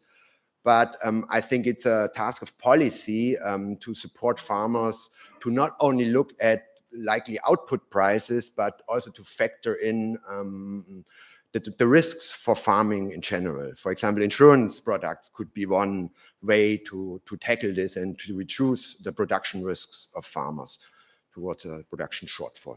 But thank you, it's a very important point, I agree. Thank you. Bogunovic, and then Razvan. Thank you. One question, actually. So when we talk about weather extremes, these are extreme rainfalls and droughts. Basically, that's more and more frequent scenarios that we see in practice.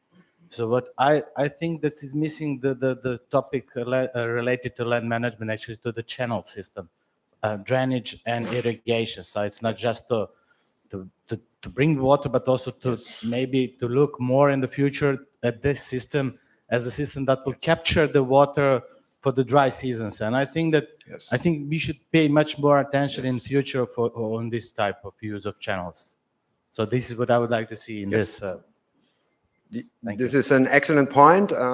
We haven't included the impacts of climate change on water resources and the future consumption of water in different climate situations.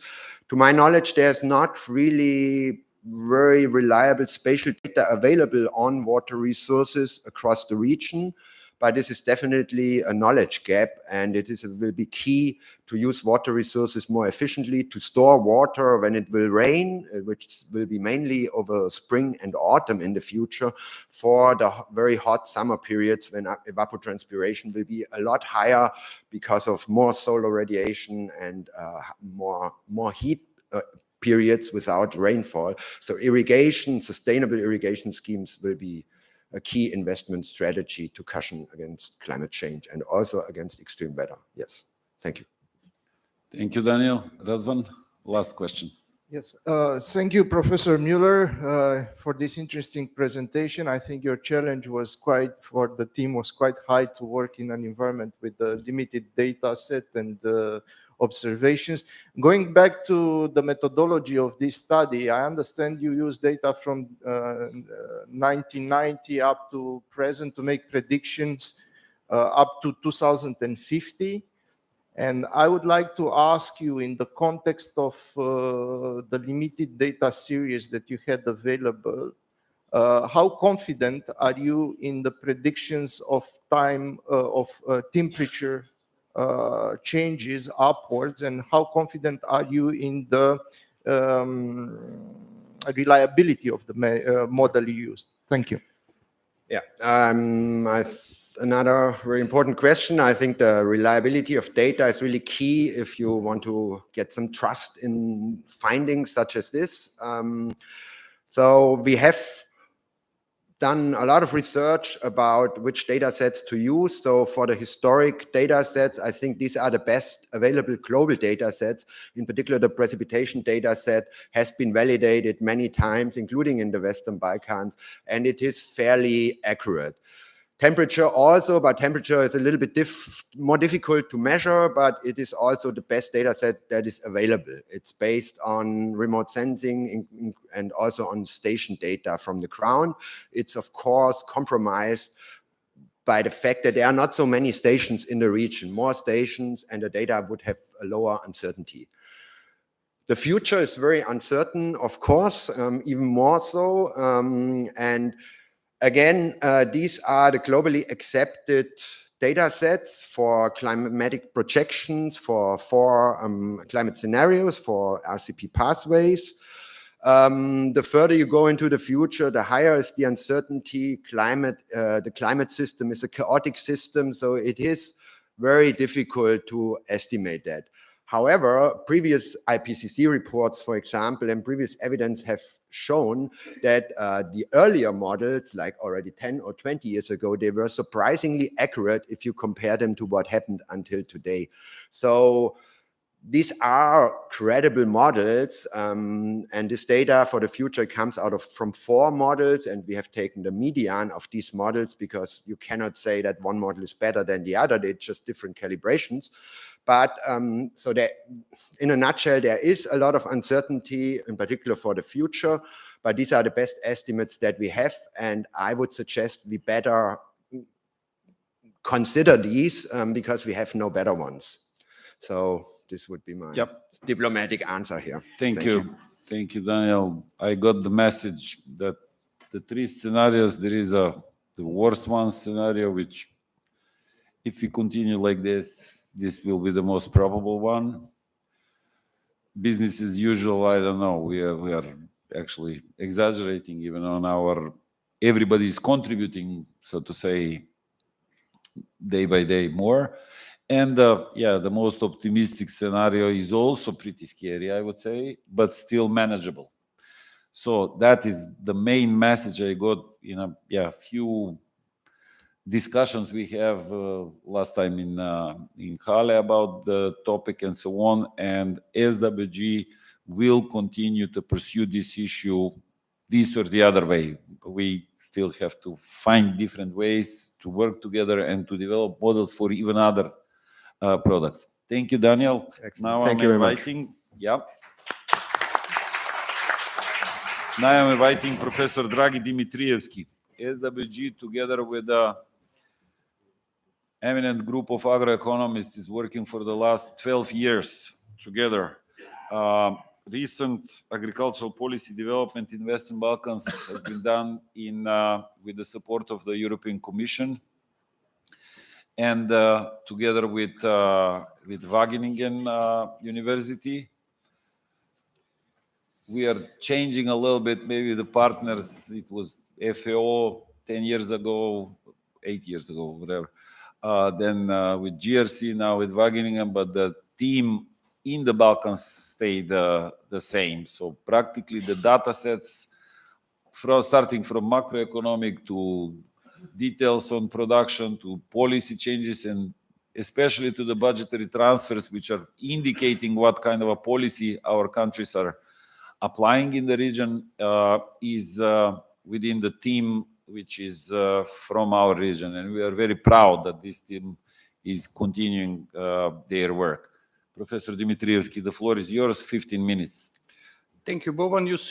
You saved my time a little bit because you already explained about history of our cooperation and our analysis of development of agricultural policy at the Western Balkan countries.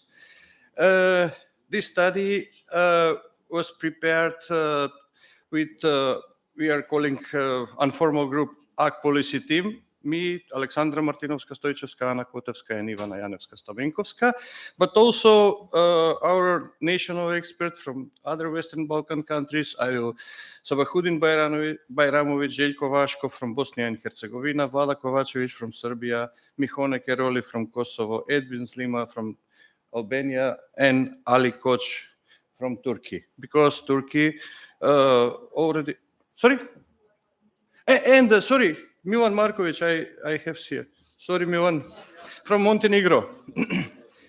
Yes. And Turkey, because we added Turkey in the last project period. What was the framework? It is review of policy milestones, strategic and operational framework of national policy in Western Balkans and Turkey. Overview of institutional administrative policy framework, overview of COVID-19 related agricultural policy intervention and implication, policy objectives, instrument and measures addressing the need for greener policy in view of the growing challenges related to climate change, biodiversity loss, and management of natural resources. And we will present existing policy framework to evaluate compliance with EU standards in the country, Western Balkans and Turkey. We use quantitative and qualitative analysis, and we follow previous work from several studies Boban already mentioned, but I will say that we started even earlier with one in the period of Horizon 7, I will say. And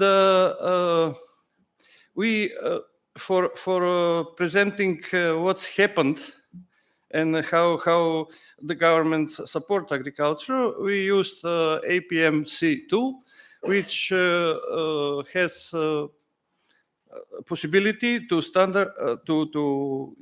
standardize and to divide budgetary transfer to agriculture with common agricultural policy, 3 pillars, and OECD methodology for indicators of supporting of agriculture. Focus on recent development of agricultural policy in Western Balkan country and Turkey is 2020 and 2021, and we compared with previous study for the data from 2070 to 2090 or in 10 years period before. For qualitative analysis and to see how the country sees projection their policy, we use agricultural policy documents, strategic documents and programming documents, legal documents, research study, our communication, and some expert assessment. And on the base of the country reports, we did cross-country comparative analysis for Western Balkans and Turkey and compared with EU. What is key findings? I will stress at the beginning that all countries have adopted or in process of adaptation of national strategy for agriculture and rural development. The countries has different periods for these documents.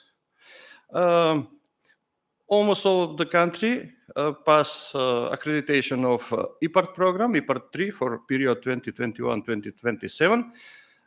Some of the countries use IPART also from the beginning, IPART 1, IPART 2.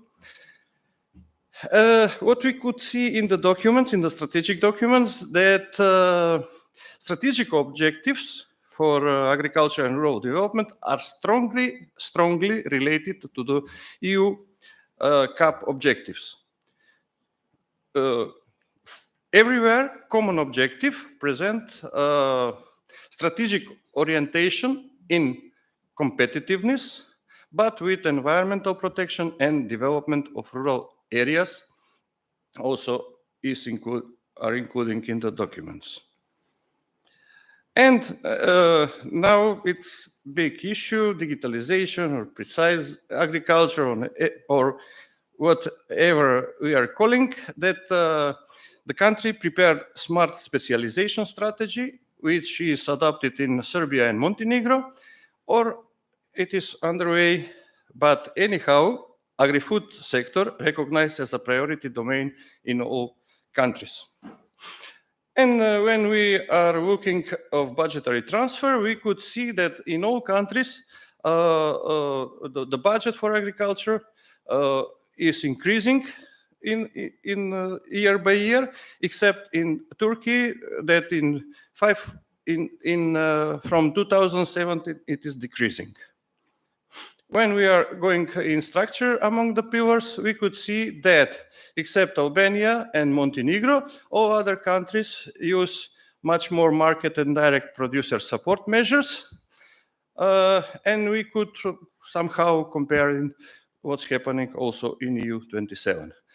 Inside the direct producer support measures, we could see that direct payments based on output and direct payment based of area or animal are prevailing in all countries.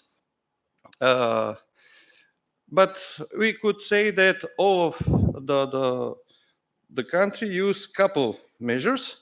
The coupled we could see only in North Macedonia from 2 years ago. They involved for small farmers on the base of somehow historical period before, how they earn money from direct support. When we are going in structural and rural development support, we could see that 3 groups of measures are prevailing: improving the competitiveness of agro-food sector, providing environmental and societal benefit, but it is very small amount. It is something with in the light of what's going on with green agenda. Probably it will be increasing in the future, and supporting the rural economy and population. EPART 2, we analyzing what's happening with EPART 2, and we could see that it is different funds approving. The best situation is in North Macedonia, which we have approved 99% of the total available budget. But I think that this is a process in which the countries learn, because some of the country start later use the EPART pre-accession funds. 3 measures are recognized in EPART: on-farm investment, marketing and processing, and diversification. Montenegro used only on-farm investments and marketing and processing. In this period of analyzing, we faced with, global pandemic crisis of COVID-19 and the government response of this crisis, which has strong disruption in all Western Balkan economies and Turkey, especially when the restriction measures were introduced since March 2020. Do you know, reduction in trade, transportation and logistics was quite, at that time, affected economy. But anyhow, agriculture could recognize as vital sector, and we could see that in North Macedonia and Serbia managed to record growth even during this period. Almost all countries introduced a set of economic measures to maintain the liquidity of companies, to reduce unemployment, to postpone debts, introduce new credit line, apply different sector-specific measures to mitigate the consequences to agricultural sector. But what we saw in this period, that food security issue raised. And now even more with starting of Russian-Ukraine conflict. And I am suspicious that green agenda will properly implement it in such circumstances. I don't know, we will see what's happening in the future. Greener policy instrument references to the greener economy concept, especially those linked to climate change, biodiversity loss, and management of natural resources, is incorporated in the national strategy for agriculture and rural development. It is recognized everywhere that the Balkan is the region which is affected by climate change. And this greening of the policy probably will encourages by the green agenda for the Western Balkan based on the European Green Deal and the economic and investments plan. Although with slight increasing trend in recent year, the share of the budget and number of the measures currently linked to greener policy in the Western Balkans remains very modest. We could see on the slide, I will skip. When we are coming to EU approximation, the EU approximation is a long-term process or legislative harmonization, establishing of appropriate administrative setup, which could change the policies. The progress in this process is very heterogeneous across the countries because there are weaknesses in EX, which still lacking in some of the countries, Albania, Bosnia and Herzegovina, with elements of the land parcel identification LPs or the FADN needed to be established or upgraded and continuously improved in the countries where they are already in place, like in North Macedonia, Serbia and Turkey. What is common for all of them is the need for further improvements of the human capacity, institutional settings, interinstitutional and intersectorial cooperation, and simplification of administrative and control systems for the implementation of agricultural policy measures. That is what we could see in all countries. How EU looking to the process of approximation, we could see in the progress reports by the EU Commission, and we prepared one slide how the country dealing with chapter 11, 12, and 13. Some are better, some are in the somehow some level of preparation or in that way. What is key findings? And I would like highlights only one because I've passed almost in all of them, that EU CAP is benchmark for agricultural policies in pre-accession countries. But, however, long-lasting period of accession influencing faster adaptation of all CAP elements.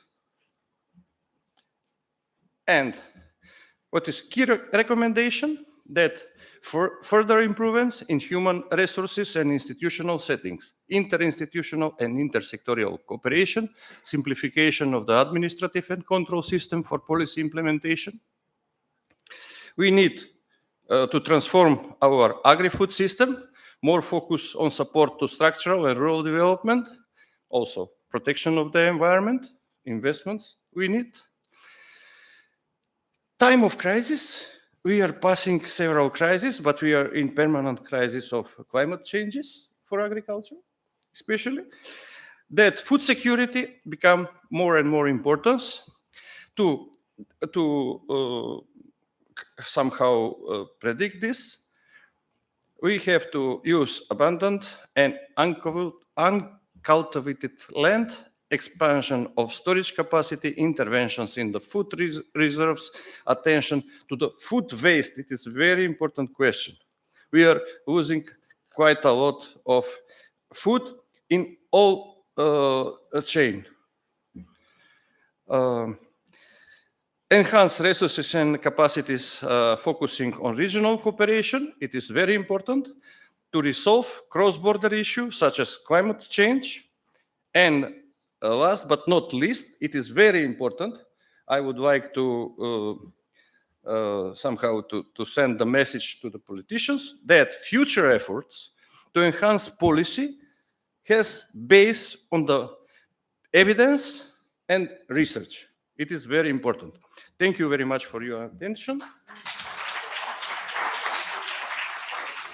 Thank you. Thank you very much, Professor Dimitrievski. Congratulate to you, congratulate to the team from Skopje University. Edwin is here, Sabahudin is here, Milan, thank you very much. Did I forget someone? Apologize. Thank you, Dori, for managing the whole process together with Wageningen. I got two important messages here.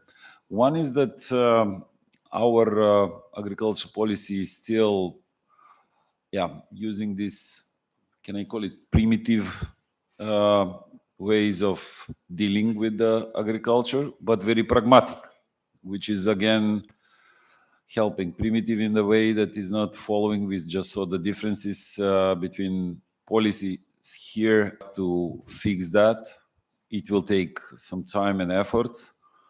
However, pragmatic in sense that it is still giving the results. The policy, okay, here didn't change or looks like, I don't know, policy of the EU in the 80s, 70s maybe. The second observation is that no thinking, if you observe the budgetary transfers, no thinking about the environment, agro-environmental measures and so on. So I guess there is a huge gap between our policy and the EU, which indicates that still in our ministries, this is not a priority. That needs to be changed considering the presentation which Daniel Miller has and also what you're indicating. Okay, two questions. Someone, Razvan, Christoph. Someone else, okay, last call. But very brief answers, Professor, and also concrete questions. Razvan first and then Christoph. Yes, thank you. With many thanks for conducting this research. It's very interesting. I would be more prone to ask you what are exactly the concerns that the research team found about food security, because this is a hot topic. As far as we know, in terms of food security, there is a very low probability that food will miss from the tables, as we could see some apocalyptic titles in the journals. And in terms of food security, we saw some disturbances in the prices of cereals, and we saw some disturbances in the prices of certain inputs, in particular certain fertilizers. So concretely for Western Balkans, I would be interested to know what are the concerns behind the food security topic. Thank you. Thank you very much. The question raised really quite a lot. Therefore, last week we have big seminar, more than 300 people, and food security was was special treated in one panel with experts, just for somehow maybe to increase awareness of the question. For the Western Balkans, totally, if we are looking, and the minister this morning said, if we are looking open Balkan and production of food, especially in the basic food, main food like bread, milk, and meat, probably there are enough production. Problem is if some of the country entering into this disruption of the market or abandon the market, probably some of the countries will suffer. Especially Macedonia, North Macedonia is importing quite a lot of wheat from Serbia, from the region. It is not influenced a lot from Ukraine and Russia. almost all of the imports comes from Serbia, Croatia, Bulgaria in the region, and we could see that there is enough food, but problem will raise if somebody will close the border. And I'm sure that it will be, the question will raise, and some of the research will be done about that. How to ensure food security and food sovereignty. It is also food sovereignty is the question which has to be reached. Thank you, Professor Dimitrievski. I can see that, I agree, there is still enough basic food in the Balkans. Again, next year, I think the problem may explode, considering the prices and affordability of the food. So it will not be about the security and the quantity. Food will be hopefully available in most of the cases, but affordability of the population will be under question. That is most likely scenarios, and I think a serious modeling could be done about that. We know the income, we know the prices. When we calculate the input prices for this planting season, which harvest will come, I don't know, next year, then I think, and something needs to be done quite fast. Krzysztof. Yes, thank you. First of all, thank you for the very informative presentation. I think it was a very good project. I learned a lot from your presentation. I have a question to the slide when you present actually the structure of spending. This was a structural and rural development policy. And there we can see that indeed the spending for the environmental protections are really small. And this allocation of money is very unbalanced, let's say, between the three different objectives. It also very much differs from what we see in the EU. My question is about the methodology you have used. Have you looked only at the what we call land management measures, such as agro-environment, or you also looked at the investment targeting the environmental objectives? Because that would also could change significantly the picture. And if I may, the sub-question, also from your presentation, I have learned that indeed there is some sort of a gap, because I understand that the environmental protection is mentioned as one of the objectives in a sort of strategies or big papers and policy line, but then something is happening at a certain level when it's all actually disappearing, the environment. At which level actually it happens? Thank you. Thank you for the question. Yes, in all strategic documents in the countries, we could see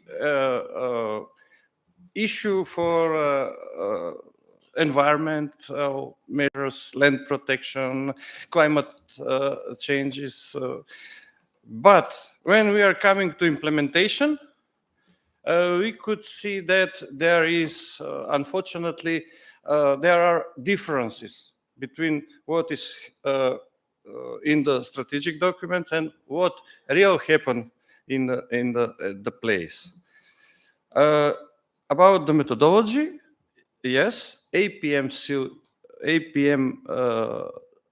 tools we are using was created by Slovenians, and all of the measures from the first pillars and second pillars are inside, but quite few, very, very small amount of money goes to the environmental measures, and most of the environmental measures are linking with organic farming. That is one. Thank you. Yeah, I know our strategic papers are very much in line with however, our practice in applying the agricultural policy is not in line with the strategic papers or strategic orientation in our countries. Thank you very much, Professor Dimitrievski.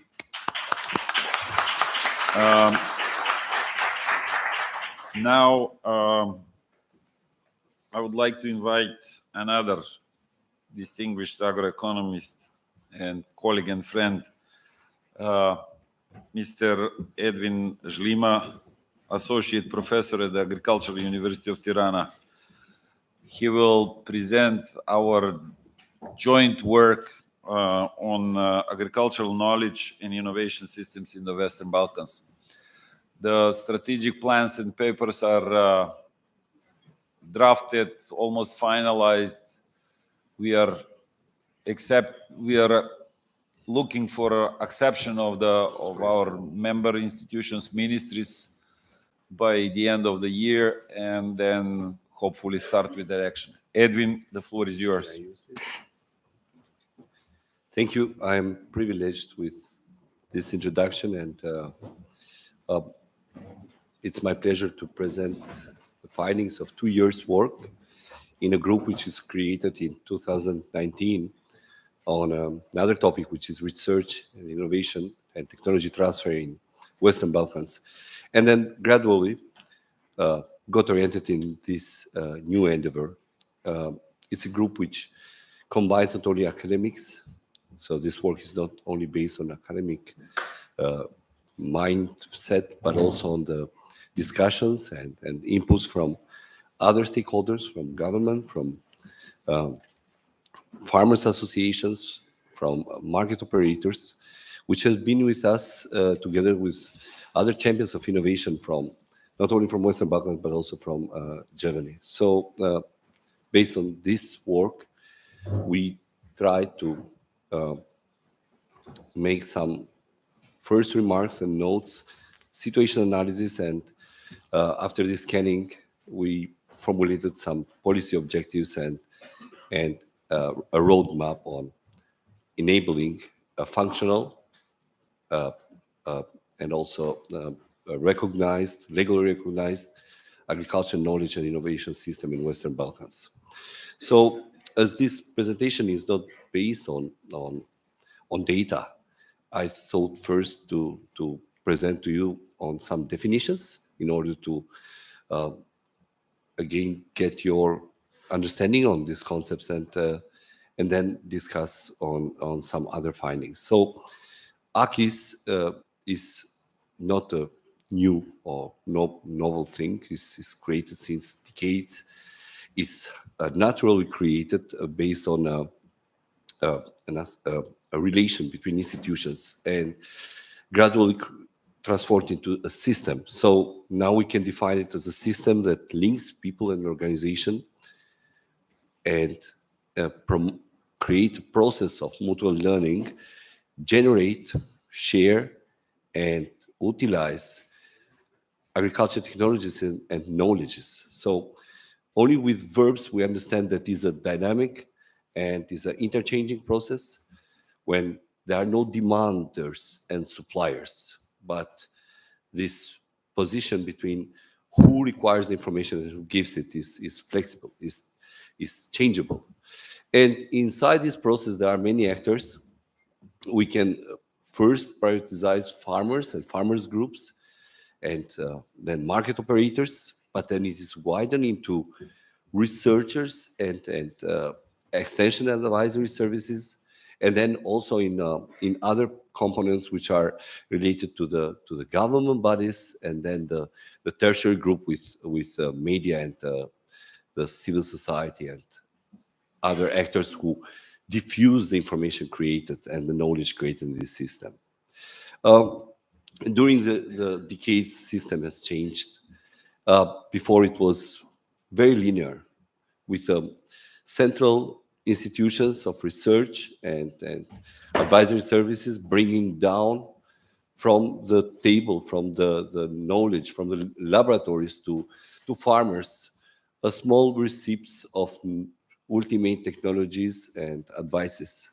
Now, this kind of pyramidal structure was somehow fragmented and cut into components which were not always cooperating with each other. In actual times, in recent times, in developed countries, the system has changed. It's more polycentric and is more interactive.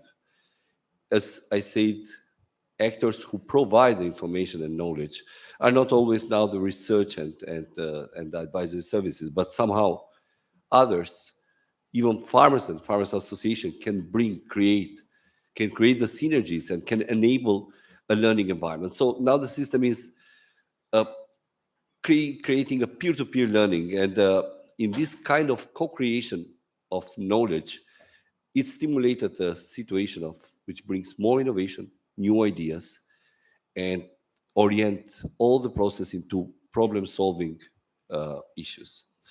So if we want to narrate down with some indications on how are these systems created and formalized in some countries, we can make two indicators. The first is strengthen, and the second is integration. So there are some countries which the AKIS is based on a supported financially and institutionally, institutions who bring this knowledge and push the process for enabling new findings, new ideas, and new technologies, and transferring that into readable information, edible information to those who want this information. In some other countries, these kind of systems are weaker, not based on solid and leading institutions, while another parameter is the integration. In some countries, all these components are well integrated, and they are coordinated by a solid structure, sometimes AKIS board or a heading institution, and which tries to share the task and create terms of service and work for every other institution. So, but in other countries, it can be fragmented into different centers which have different tasks and even somehow not only overlap or not cooperate, but even compete with each other. That does not mean that being fragmented is a weakness, because there can be cases in some countries which AKIS are strongly supported, and they even might be fragmented into many institutions and into many levels, like from central level and regional level.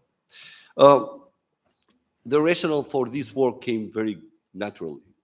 Western Balkans, as we have also heard the presentations, are now into a rapid change, and so part of it, farmers and whole rural society, is into this global changing context, which in a way creates more demand for knowledge and innovative ideas, but also increase the needs for making smarter decisions and trying to not only save resources, but also create a more sustainable and more naturally adoptable process of production.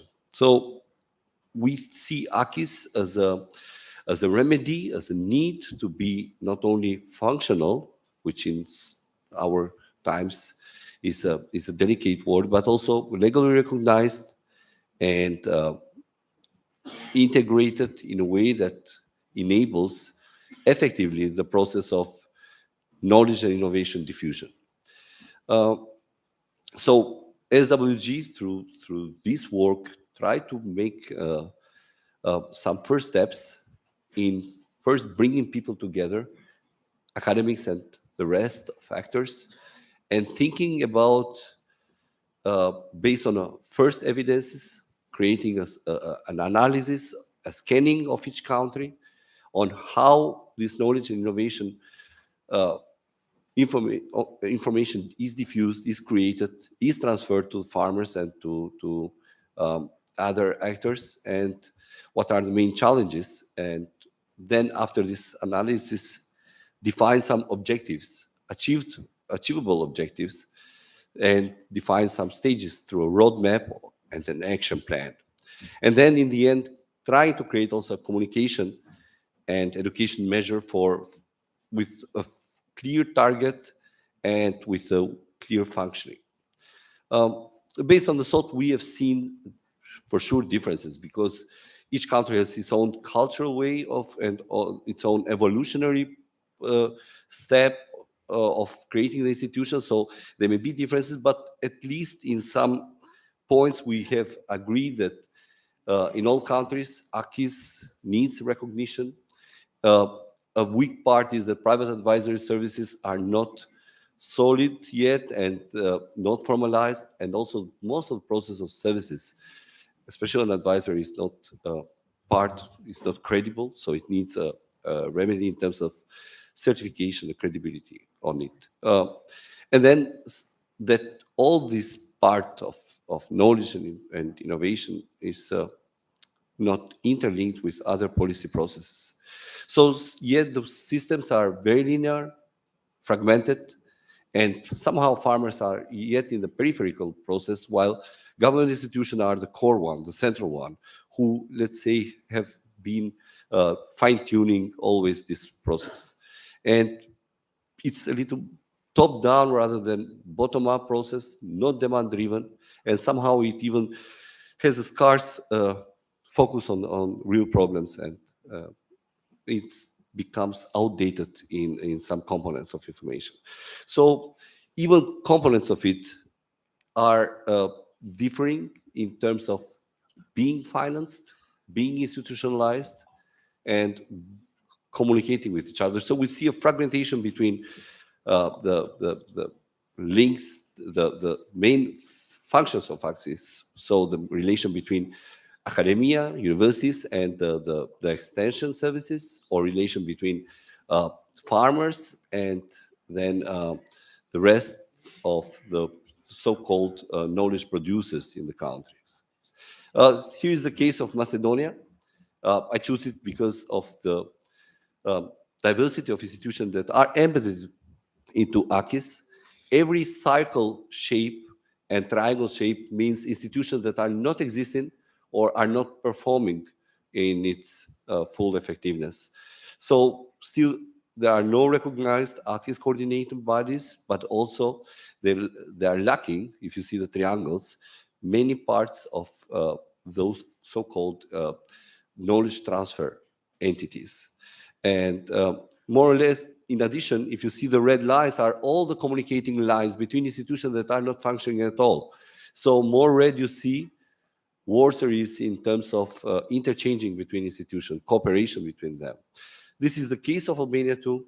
Triangles are missing institutions, circles are not performing institutions, and red lines are weakly communicating institutions. So you see that there is a good relation between Agriculture Technology Transfer Center and Extension Service, but that there is a scarce cooperation with TVETs, with the vocational schools, and with the research institutions like universities in trying to enable a learning environment for farmers and market operators.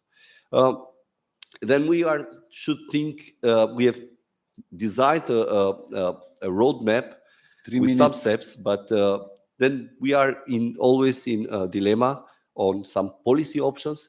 Later on, after lunch, we will be more in depth on what should AKIS shape looks like in each country, taking into consideration the diversity of them. So should we think about a system approach, which is harsh and recognized legally, the main component of AKIS, is then accompanied with the institutionalization of each component, and then with capacity building, or we should think about a gradual approach when we create some units, entities, mini AKIS in certain regions with certain thematic, which are helpful to those who demand the knowledge. So the main challenge is how to formalize this system, and what we should do, what should each country do in order to legitimize at least a coordination body which has responsibilities and define budgetary voices and also tasks to each component of AKIS. Then the weak point is, as I said, also the private advisory service, which need not only creation, formalization of it, but also capacity building and certification. And then in the end, digitalization of the country, which enables the distance between those who want to read and learn from these ideas that are created by the suppliers of information. We have some ideas which we will discuss in depth, creating AKIS Center or AKIS one-stop shop, or creating centers of regional education and training. But the best is also to copy really copy the operational groups which are now created in Europe since and are functioning since years, groups which are orienting the design of knowledge and information and the diffusion of innovation based on real problems defined by commonly interested groups represented by farmers and farmers association.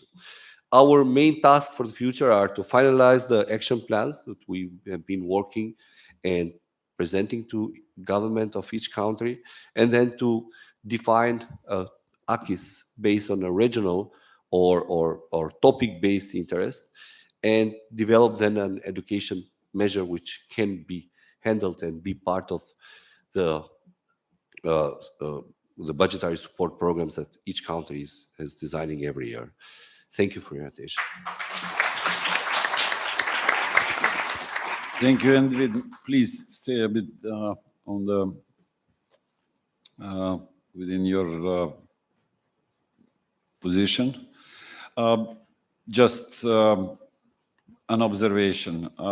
In terms of strategic thinking and wrapping up the process on, how can I say, how to structure the AKIS, I think, and I apologize if I am wrong, but Balkan moved a big step forward, and I think, based on our one-year work, what we learn also from the European experience, I think Balkan is a little bit a step ahead.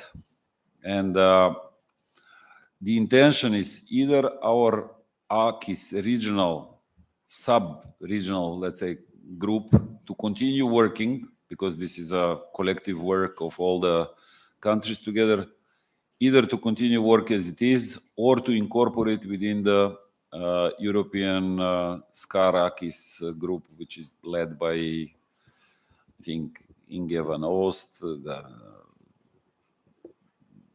Hungarian colleague, and also French colleague.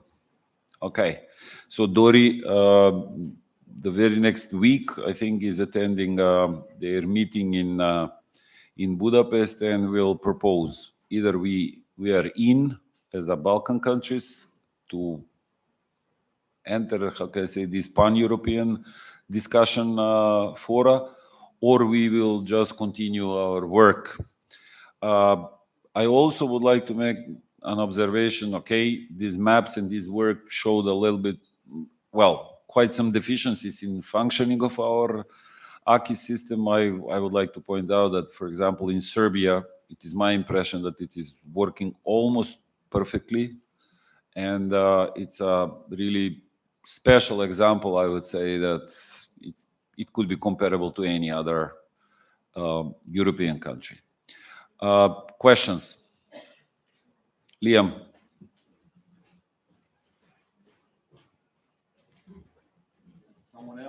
Someone else can prepare also for a question, or okay, let's. Liam Breslin, ex-commission. I'm very happy to see the outcome of this, because we were involved a little bit in the start, and it's great to see what's coming out of it. And it's great that the Western Balkans themselves are looking at research and knowledge transfer, are using the AKIS system, which I know some people have advised them to do. You're doing the right thing following that. And all I can say is SWG should try and drive this, continue with this work. It's very important. What you said about the linear model, I see in my own country in Ireland, we've moved away from that. It's gone are the days where an agricultural advisor comes out to farmers. What farmers are doing now is they're getting into groups themselves. The best farmers are meeting in groups facilitated by the advisor, and they're exchanging best practice among themselves. That's how the system is working. Research, advice, farmers, it's much closer now. If you think about it today, farmers, especially in Europe, are challenged with huge issues, but farmers are well able to adapt if the research comes through. I'll give you two examples. One example is, how do we reduce emissions from agriculture? Because every country is now being told agriculture is producing too much emissions, but actually farmers, through research, are adapting to this very fast and are changing. The second thing is, and you mentioned it this morning, look at the price of fertilizer. In the last year, it probably has tripled or quadrupled in price. So a lot of farmers are saying now, I'm not going to use the same quantity of fertilizer. I can't afford to spend €1,000 a ton now on fertilizer. So they're saying, if I cut back, how will my agriculture adapt? And actually, if they do cut back on fertilizer use, there are ways and means still to get the same production. So all I say to you is this work that you're doing at ACIS, keep it up, because the Balkans needs to catch up with Europe. And I know for a fact that European member states, the different research and transfer, they're very happy to help you with this and to show you their systems so that you can leapfrog ahead and take it up in your country. So keep up the good work in this. Thank you. Just also an observation. There is on a menu of IPARD measures. There is a one which is designed practically to use the research and innovation. And the message from the forum also should be that IPARD managing authorities should try and think about accreditation of that measure. That will help a lot in order to design even the right policy, because we know that IPARD is very much shaping not only the financial part, but it's really much shaping the thinking within the ministries and managing authorities all across these at least 4 countries which are using IPARD from the Balkans. I think these departments are probably the best programming policy part of our institutions. So thank you, Liam, for commenting this. And of course, Ireland is our good example, and I think it is known by most of the audience, especially to the people which work on ACIS. If there are no further questions, thank you, Edwin. Okay, this was only a comment. I'm inviting my dear colleague Bekim Hoxha. He's a wine expert from Kosovo. He has a double hat. I mean, in the administration, he's running the forestry administration on a part-time basis, I would say. And he's still chief of the wine and viticulture department in Orahovac in Kosovo. Okay, now the wine hat. I don't know what you're doing in forestry, really. But okay, soon you will be back from your administrative duties over there. Bekim. Thank you very much, Boban. You just mentioned my 2 occupations. It's really hard to do all of this issue, but my passion is in the wine sector, and I will try to mention some of the story which is very important, especially through the SVG. My presentation, my content of my presentation will be 2-part. First part, I will present the story how we established platform of wine catastrophe and controlling quality of wine in Kosovo. And the second part, which is linked by SVG, which is very important to mention, is one of the projects which is, if I can say, Boban, one of the most successful project which started very early. Just for information, the initiative of establishing of working group for the wine expertise started in 2013.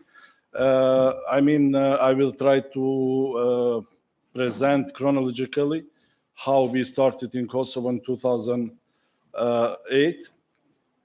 The register of vineyards and the system of quality control, we started to gain experience from a lot of countries, as you can see, Germany, Croatia, Slovenia, Austria, France, and Portugal. And after all these visits, experience, share, exchange information, this is for somebody who was from Germany. We started in Bad Kronzach 2007. We started to design the term of reference for establishing the wine register. Also, we cooperated with the Chamber of Farmers in Kronos 2007. After that, we have a memorandum of cooperation with Institute for Viticulture and Enology in Croatia, which we started first step of establishing of wine catastrophe. Also, we have a lot of institutions which we start to collaborate and to see which is the best possibility to establish the platform which it will be useful for our condition in Kosovo, because we are a very small country and we are located in one small region related to the cultivation of the viticulture. Also, we use some experience from Slovenia, which we cooperate with the Department of the Vineyards 2009. We get also experience, as you know, Austria has one, if I can say, Afera 1992 related to the spirit, which was one of the big affair related to the spirit, and why we get the experience from the Austrian, because definitely Austria at the moment has one of the best system maybe in the Europe related to the monitoring, controlling, and inspection related to the wine and alcohol drinks. Also, as you know, France is one of the country which are more famous from the production, also for the quality of production, monitoring, and all the issue. We have a chance to visit also the France 2014 through the TAEX expertise in Burgundia. Also, we get a lot of information related to the wine catastrophe, which is very important to say. In that time in France, in Burgundia, we saw everything physical. We saw the registration with the farmers association, everything. It was physical.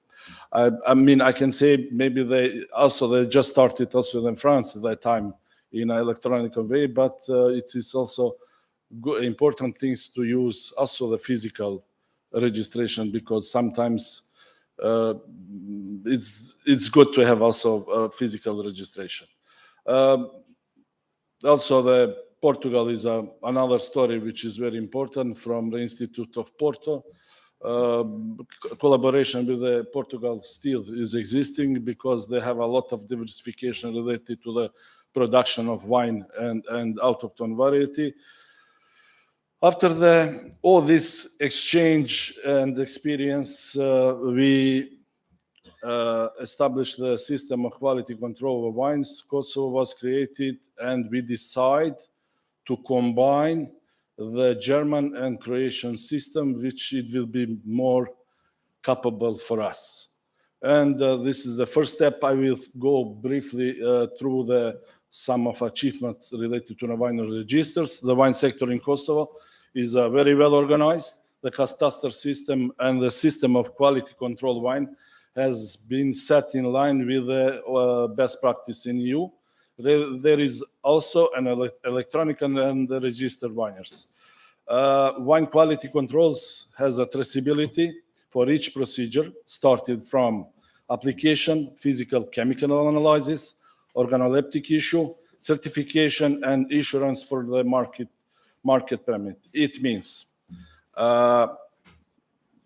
we have to control, starting from the declaration until the wine go to the market. We need a system of monitoring and controlling in place. As you know, not only based on national legislation of wine, also the EU requirements, the basic procedure of monitoring, establishing a cadastre and monitoring on wine controlling is from the three basic issues: is a declaration of grape of harvesting, declaration of production of wine, and declaration of annual stocks. Everything is starting from these three main issue related to the cadastre and wine controlling in a place. As you can see, this is the system of operation, how is functioning, and what is included to have a good register and platform of cadastre and wine controlling of wine. Cadastre of vineyards is built from two components. The graphic part and the textual part, which has 22 parameters for each vineyards. This is some of the evidence which we are doing, updating in the field in a daily work in institute. Also GPS measurement and vectorization, which we are doing also for updating in the field. A wine quality control system is an integral part of Caveco platform. Web application with remote accessible 24 hours. It means all the time we can update all the data which we put it during the system of functioning. System is with dynamic update, logging, and history for each record. Unlimited number of users, it's possible to the system, and approach according to the role of responsibility in the task. Also, we can produce a report, annual report, and we, for the farmers, we can do the double check. It means all the times we can do the report, double check for annual declaration for grape variety and also for the farmers. Declaration of the wine production based on legislation, we are obligatory to have a history of data for the wine producer and declaration minimum 5 years. Also, this is based on EU regulation. In our case in Kosovo, we have more than 8 years for all producers. We can use the data, which is very capable for us for the creation of the system. Users of the register vineyards and wine control, I mean, we have 190 users. Users is for farmers, producers, paying agency, which we are using for the subsidy, and inspectors, wine monitoring. I mean, it's very useful for all stakeholders which are included in the wine sector. Wine project, which started chronologically, started 2018, which was supported by the Agriculture, Federal Ministry of Agriculture of Germany. Is first part is a facilitation of exchange through advice and harmonized wine regulation in the Western Balkan countries, and aims to strengthen the economical and political relation between all the Western Balkan countries with the EU institution. And the continuation of this project, which I mentioned, is one of the most successful project which was implemented by SVG. Also is agriculture policy dialogue in Germany in Western Balkan countries. After this, we as a department, as an institution, we ask for the voluntary auditing for the all issue related to the wine control, annual declaration, wine production, wine stocks, and the wine certification of the process, which was made by Mr. Manka, one of the experts which was for 30 years in a wine inspection control. He passed away before 2 years. I think he's one of the best experts I saw in the Europe related to the inspection and monitoring related to the wine production, catastrophe, wine controlling, and all issue. Also, during the auditing, we have a lot of visits during our winery, most than 6, and after that, we get evaluation report from the Mr. Manka. As you can see, the data from the whole country in that time.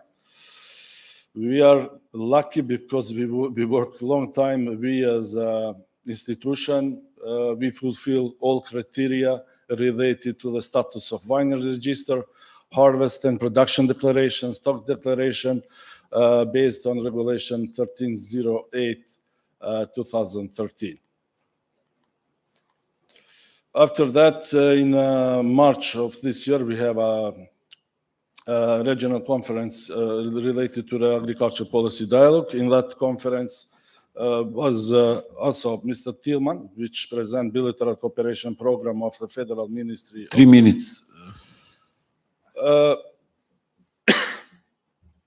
In that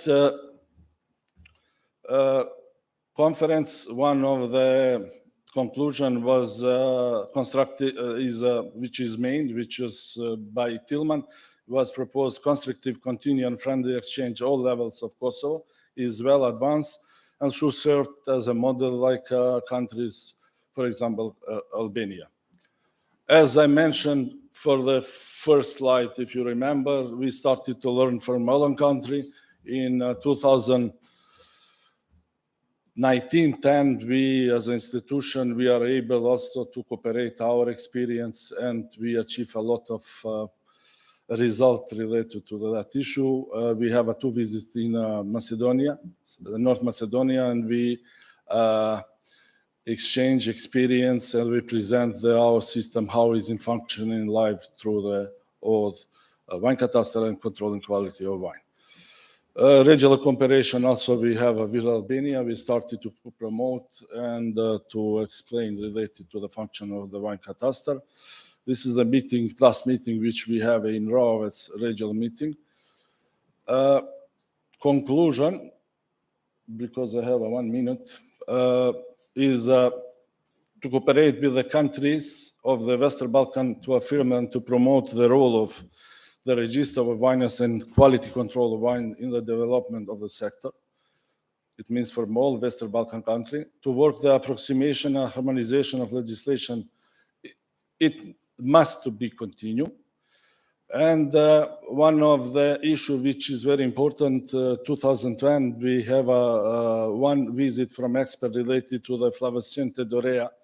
It means also Phytoplasma andesca, which is one of the biggest problems in the region in all Balkan countries. I think we have to join regional working group and to monitoring the management of Flowers Dorea and ESCA, because each state to be by one representative. It's one of the biggest problem in the whole region. It means we have to exchange a lot of experience related to that issue.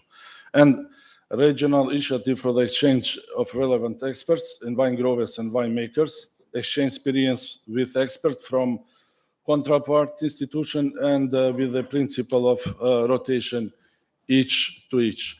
Also, I saw they have some changes in my last slide. I was proposed one of the, it will be good to discuss related to the price of the grape. As you know, everywhere in the Balkan, in the country, it expenses and inflation, it was some of the country is at 12%, some of the country is at 20%. We have to think and to discuss in the whole country. Can you imagine in Kosovo and Macedonia, I know some of the varieties has only 20 cents and the price for the fuel, for the fertilizers, for the all jobs which we are doing in the wine sector, definitely it will be one of the reasons which we have to discuss a lot for that issue. This is all from my side. I think it is on time. Thank you very much. Thank you. Bekim, yes, it was a very good presentation, technical one, because we have an entire working group in the afternoon. If possible, if there is no urgent question for the moment, to leave the discussion in the working group for the time's sake. I'm not trying to cut, but if there is someone to comment or okay, no one is raising hand. Thank you very much. The discussion on the wine issue is continuing in the afternoon. All what you have heard up to now from, let's say, if we exclude Christoph's presentation, was done in cooperation mostly with, including all the countries. So all of this work, what you have heard up to now, including my colleague Bekim presentation, was regional efforts, including all the ministries of agriculture and experts from all the countries. And of course, would like to have a special thanks to our German colleagues. Most of the things are done in cooperation with the German Federal Ministry through the Agricultural Policy Dialogue Program and with GIZ through our CEDRA project. Please take the information outside. There are some small leaflets about these initiatives. For the work, thank you, Becky, once again. I here have the dear colleagues. I would like to point out the role of our regional expert, Darko Jakšić, who is steering the affairs and producing very good regional papers, very informative.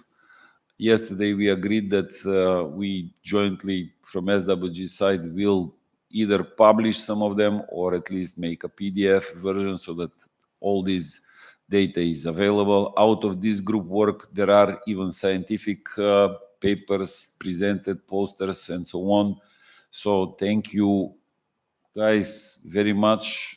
Lutz, Bertold, special thanks to you, my dear colleagues, and of course, Bogdanka is managing this group. Thank you, Bobby, for handling this group. Because for this forum, we didn't foresee the working group on two important issues, which are still, steering, cooking. One is on organic agriculture, and one is on soil-related issues, soil partnership in the Western Balkans. So therefore, I will immediately ask first Mr. Branislav Rakitic, also regional expert, but also staff of the Ministry of Agriculture in Belgrade, who did quite some work with the colleagues from the region and the ministries together in order to, first of all, I think the priority was to draft the new organic law in accordance with 848 regulative.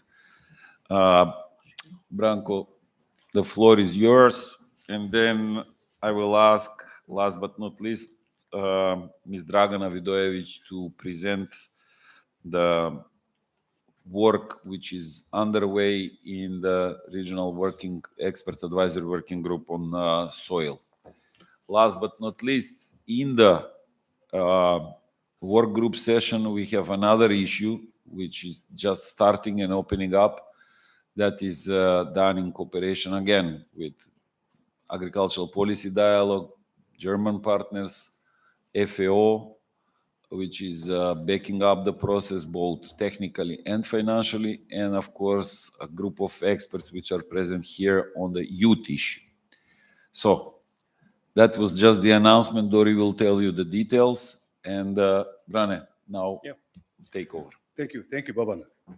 First of all, it's my pleasure to be here and to have opportunity to share with you information details regarding organic sector in Western Balkan regions, where we are now, where we would like to be in the near future, and which activities we need to take over to achieve these visible results. The title of my presentation is actually how to secure continuation export of organic products on the EU market. As you know, that actually organic sector in our region is strongly dependent on the export of the EU market. Therefore, it's very important to know which kind of change actually happened on the EU market, and to prepare as much. Thank you. And to prepare as much as possible for this change. Actually, my presentation has three integrated parts. The first part, I will talk about the change brought by the new organic regulation, which has impact on our region. The second part is talking about statistic data, about quantity, about the value of the export organic products on the EU market, about the type of the products which are the most export on the EU. And third part is talking about some common features of organic sector in the region, what we need to do to strengthen the domestic market and to increase demands of these organic products. Just a couple of words about how it's actually EU governing this organic sector. And in the light of the experience of application the previous organic regulation, and after that long consultation process with the key stakeholders, European Commission has published 2018 a new organic regulation.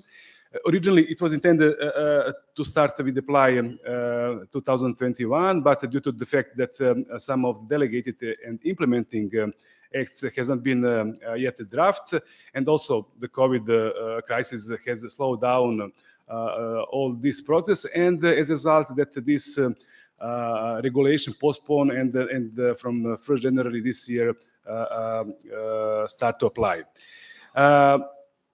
It's a huge package which are governing organic farming. It's actually composed by the basic regulation 848, with integrated with the 18 delegate regulation, with the 9 implementing regulation. And as you can guess, that the Ministry of Agriculture is responsible, actually competent institutions for drafting national organic law, are faced with very, very huge task to harmonize the national organic law and also secondary legislation with the rules which are set up on EU. Just a couple of words about where we are now regarding some legislative activities. In frame of the SWG, the project, I think all of the countries has more or less the draft, the final phase of the national law, and now they are in process of the public and the consultation with the key stakeholders, and I hope that we will finish activities regarding the publishing law on the end of this year, or maybe on the first quarter next year. And after that, we need also to draft secondary legislation, and I hope to the end of the next year that we will finish with all these legal activities. Now, I just quickly pass through the substantial change which has relevant for us. First of all, that the scope of regulation has been enlarged. Has now the products such as the beevox, sea salt, wool, also now eligible for certification. I think that these products are very interesting also for us. Hydroponic production is still prohibited, and also that organic regulation encourage using heterogeneous plant materials, means these materials which has the high level of genetic and phenotypic diversity.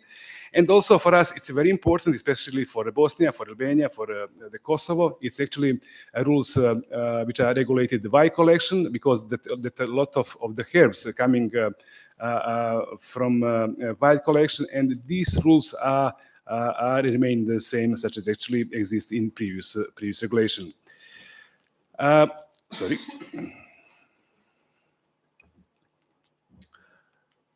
Regarding livestock, generally speaking, in general rules, without the land, it's not allowed to dealing with the livestock. Nevertheless, if you have owned or leased the land, that is actually the general rules. And also that the general rules that is actually increase the threshold for the feed, for the fodder which need to come from oven farm. It is very challengeable for our headers, because taking into account dry season, and I think it's very hard to fulfill all requirements which are set up concerning securing sufficient quantity of the feed and fodder. Also, there are some new rules related fatting, indoor the fatting. It's not allowed to exclusively final fatting of the adult cattle in indoor. Regarding some processing phase, processing the food, actually there are some significant change, except that, for instance, now there are new rules regarding labeling of the flavoring. Now it's mandatory to put the type of the flavoring. Also, from 2023 will be the list of the cleaning and the disinfection products which can be allowed to using in organic processing. One change who has significant impact on us is also that is the changing that this regulation, the changing import system. And actually there are two import systems. One system is equivalency agreement. It means that the country who has a trade agreement with the EU, such as the United States, such as United States of America, such as Canada, Australia, and other. Unfortunately, we are not belonging this group, and for us is more equivalent. This is first import system. That means that now moving approach from equivalency to the fully compliance. As you know that before that actually equivalency it means recognize some non-conformity. Now it's not will be valid. That means that if you wanted to place organic products on the market, EU market, you need to be to fulfill in line with the rules and requirements set up in regulation. That is actually also the changing has consequence on the control and certification system, especially. Unfortunately, we belong a category of the third countries, and that if when talking about the export of our products on the EU market, we actually focus on control bodies which are authorized by Commission. Also, what is our intention? Our intention not that actually that we needed to build up confidence in our control system. The control system is not composed by only by control system. It's actually composed by the inspection service, by competent authority, and we need to build some trust between Western Balkan and the European Commission, especially with the DG Agri, that we are actually a reliable partner for him.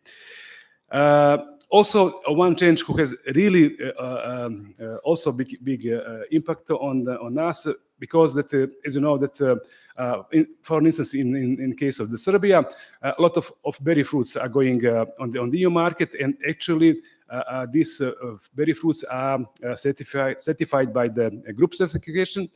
But unfortunately, that rules which are actually set up in regulation are not comply with the rules such as organized in Serbia. Actually, and also in Bosnia has also that put a lot of the products of EU market through this organizing. Actually, there are two types of the farmer.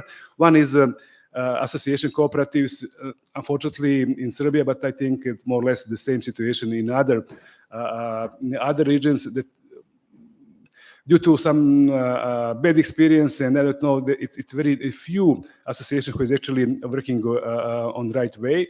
We have this second type of the association, actually a processor managed group. That means that the owner of the cold storage has organized the small size farmers, has some contract with them. They provide all know-how, they provide even the substance which allow to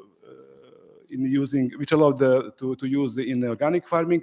They are even in Serbia, they are fulfilling all documentation for small size farmers to getting some subsidies, and also guarantee that the minimum price of the buying these products. And this system very well functioning in Serbia now that we have some this kind of group which has over 500 small size farmers, and we have some transition period until 2025 to modify this type of organization with the rules which are actually set up in regulation. The second part is about some statistic data. What is good news for us that last year all the countries record increase of the export on the EU market. I think Bosnia is over 40% more export than 2020. Also Albania, Kosovo. Unfortunately for Montenegro and the North Macedonia, there are no data. All data actually coming from Traces system. Traces, as you know, that is an online platform for importation, the food, feed, animal and plant, and also there are also identified one of the problem in our assessment report is actually managing and collecting data for organic, and definitely we need to improve that. When you're talking about the type of the products, its dominant is berries. It's actually berry fruits. And also after that is olive seed, the wheat, and also the herbs. Herbs which are using mostly in pharmacy. That is actually by the country, more or less the situation is the same. Maybe Serbia has a little bit of the wider, how to say, offer of the products on the EU, because there are some. We also export some processing food and final food. That is actually our intention. I know that is. It's easy to say, but it's very, very difficult to apply on the spot. There need a lot of investment. There need a lot of education and also promotion to achieve this goal. And also, just one slide about the key imported products for EU. That is actually dominate is the products which are not growing on EU. Such as the tropical foods, such as coffee, and maybe when you're talking about some animal origin products, honey is very interesting, the products, and I think also that could be one of our interesting products with export potential. And on the end, the last part is about us, because when you're talking about organic, we are talking only on the export, but I think it's very important if we want to have some substantial developing of the organic, we need to strengthen the domestic market. And I think that is very important for that. When you look what is actually the key features of the organic sector in Western Balkan, it's actually vast majority of the organic products going on the EU market, low efficiency, as you can see on my previous slide, that dominate is export of the primary or the products with the low level of processing. Also, that local demand for organic products is very very low. Also, awareness. Confidence in organic products is also it's very low. You know, even in Serbian Ministry of Agriculture, when you're talking about what is the actual difference between organic and conventional farming, it's someone said it's the same. Just the organic they spray it over the night, you know. And we need to improve that. We need to confidence. We need to make some system to provide the trust that these products which are actually placed on the market with the label with organic, that is really, really organic, they are at the past all of these criteria which are set up in the two slides. And what about which kind of activities we need to do in the future? Now, of course, to ensure continuation of the process. First of all, we needed to accelerate, to speed up adopting the process. Also, we needed to modify the group certification in line with the EU rules. Strengthening laboratories, because as you know that all consignment of the organic products actually follow with the lab analysis made by the foreign laboratories. I think that we can capacity to change this situation. And also, this is the second part is actually official control system. We also needed to integrate this system in organic. And the last slide, it's very legitimate, is how to strengthen domestic market. First of all, we needed to stimulate demand and to increase confidence. We need to promote. I think it's very important to promote. I think it will be good to make some joint marketing strategy, how to promote even on the region, but also to present our products on the EU market. Collection data is definitely we need to improve that, and also the subsidies. As you know, it's nothing compared with the subsidies which exist on the EU, and a lot of the farmers are actually motivated from some commercial interest to be the part of the of this organic farming. And I think that we need to increase these subsidies, maybe also to include some local authorities, because in Serbia, each local authority has own budget. I think that is also needed, that some budget line are allocated for these farmers. And also it's very important to promote a short supply chain. I think it's very important, for instance, for the public procurement, for kindergarten or for the school institutions that offer I don't know, organic breakfast, organic fruits, or organic vegetables. I think that we can capacity to do that, and we need to put a lot of effort to use this potential, which actually offer organic farming. Thank you, Bane. Okay. Again, would like to emphasize that this is a group work from the Regional Expert Advisory Working Group on Organic, run by my colleagues Dušan Nešković, Darko Konjević. Thank you. Thanks also for the experts and also for the participation of the ministries in running this organic group. Bane is the regional expert. And of course, okay, I don't know whether they are with us, our also German colleagues and experts. And yeah, again, point is on regional cooperation. Otherwise, this will not be possible. This will to have the main fear practically is that if we don't put the legislation in line with the EU 848, we will lose market. So, ministries, please take that seriously. Otherwise, the market will be closed because we cannot comply with the rules. Thank you very much. Is there any question? Quick one. Okay. Last but not least, Bane, thank you. Last but not least, Dori, next time we have to take care about the gender balance because there is obviously disbalance.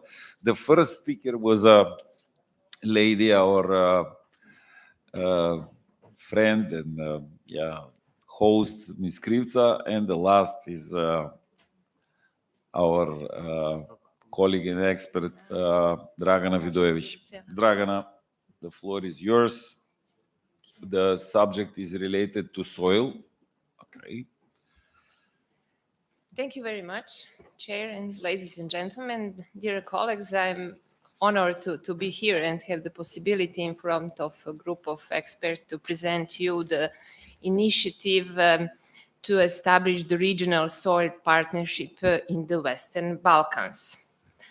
This initiative is within the implementation of action plan for green agenda for Western Balkans, and within the Pillar 3, the pollution, and Action 42, integrate soil protection in all the other policy areas and establish a regional soil partnership to improve knowledge exchange and identify examples of best practices for soil protection from pollution and degradation. The Regional Expert Advisory Working Group for Soil has been established in 2021. We are working less than 1 year.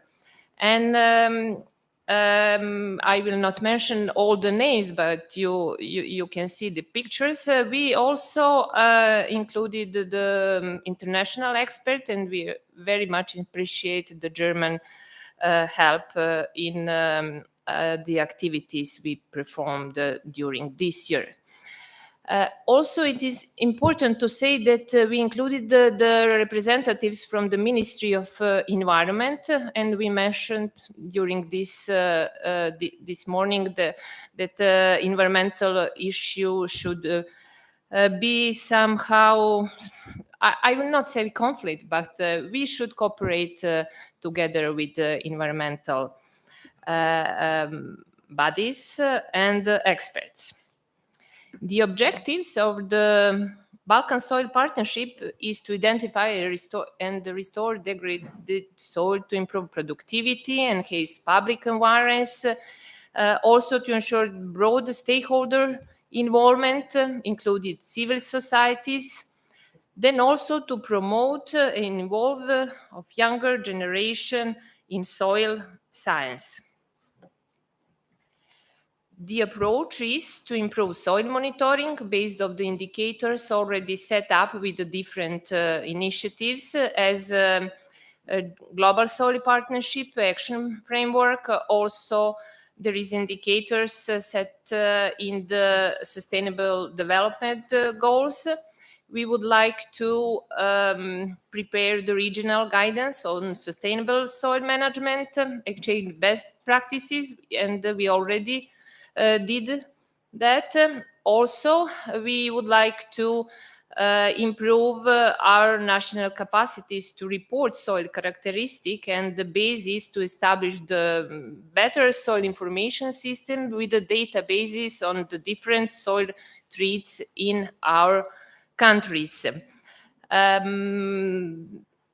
One of the database which is now very important for us is the database of contaminated sites, and this is this topic is also connected very much with the assessment of environmental and health risk. We would like to develop the regional, we already developed the regional soil assessment report, and I will present you also some key findings from our reports. The tasks of the Western Balkans Soil Partnership is to develop such a scientific assessment of soil degradation process in the region, access the institutional and scientific capacities of the countries for the implementation of the new EU soil strategy for 2030. We would like to harmonize the guidance and methods, measurements, soil protection indicators. Then we would like to design and establish a regional soil platform for data storing and data sharing.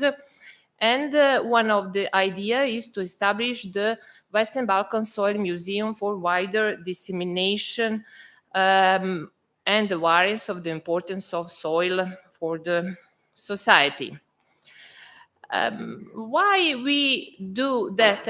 Actually, we mentioned several times food security, and soil plays a crucial role in the food security. We know now, according to the research and the result of the recent research, that already 33% of the global soils are degraded. And if we still continue to use unsustainable soil management practices, on the 2050, it will be more than 90%. Soil degradation is a boundary issue, and therefore tracking it requires well-coordinated regional approach. It was also mentioned in the new EU soil strategy recently adopted in EU. Making sustainable soil management the new normal requires coordination and working together at the local, regional, national, EU, and global level to promote and implement such practices. There are several initiatives at the same time: European Green Deal, Soil Deal for Europe, Global and European Soil Partnership, EU Soil Observatory. Actually, soil recently gained attention, not only in our countries, but at European level. We already prepared the report. We collect the available data from our countries, and we start from data on land use and land cover. And we can say that forest and semi-natural areas have the largest share on the land in the region, 55%, followed by the agricultural areas with 40%, and 2.8% of the Western Balkan land is used as artificial areas. We did some kind of statistics regarding the land cover changes, and those changes are in the different categories. The forest, inter and land cover changes are mainly present in Serbia and North Macedonia. Changes of land cover due to natural and multiple causes in Montenegro, agriculture internal convergence in Serbia, followed by Kosovo. Then we have in Albania, followed by Bosnia and Herzegovina, urban residential expansion present. Regarding soil and land data, on this picture, on this table, you can see that regarding soil maps, land use and land cover maps, soil physical and chemical properties, also soil organic carbon loss, we have the data. Sometimes in hard copy, sometimes in GIS format, but regarding the other soil treats, as compaction, contamination, salinization, soil biodiversity, almost no country in the region with the soil biodiversity data. We conclude that we need to work more to get more evidence for policy making. Then this is, I would like to take your attention to this figure. You can, we already know that land tanking, soil thinning, contamination, organic carbon change, and soil erosions are the main threats for our soil in the region. And you can see that we have the negative trend. That means that in the future, the situation with those threats will be worse. Regarding the land tanking, land sealing, according to the Corina land cover, we have some data. Regarding the contamination, actually, the number of sites with the contamination as localized source of contamination is impossible to estimate on the regional level. Some countries have some preliminary estimates, and within the new EU storage strategy, this is really one of the most important issue. Also, diffuse soil contamination, it is one of the specific threat to soil in Western Balkans, but erosion is an important driver, and the countries reported that almost all the countries have this threat with a very high, in their country with the high numbers of percentage cover the agriculture areas. Regarding the landslides, yes, also this is an important driver. Serbia reports a threat from landslides in 1/3 of the territory. Also, decline of soil organic carbon, very much connected with the climate change. This is one of the most important threats to our soil.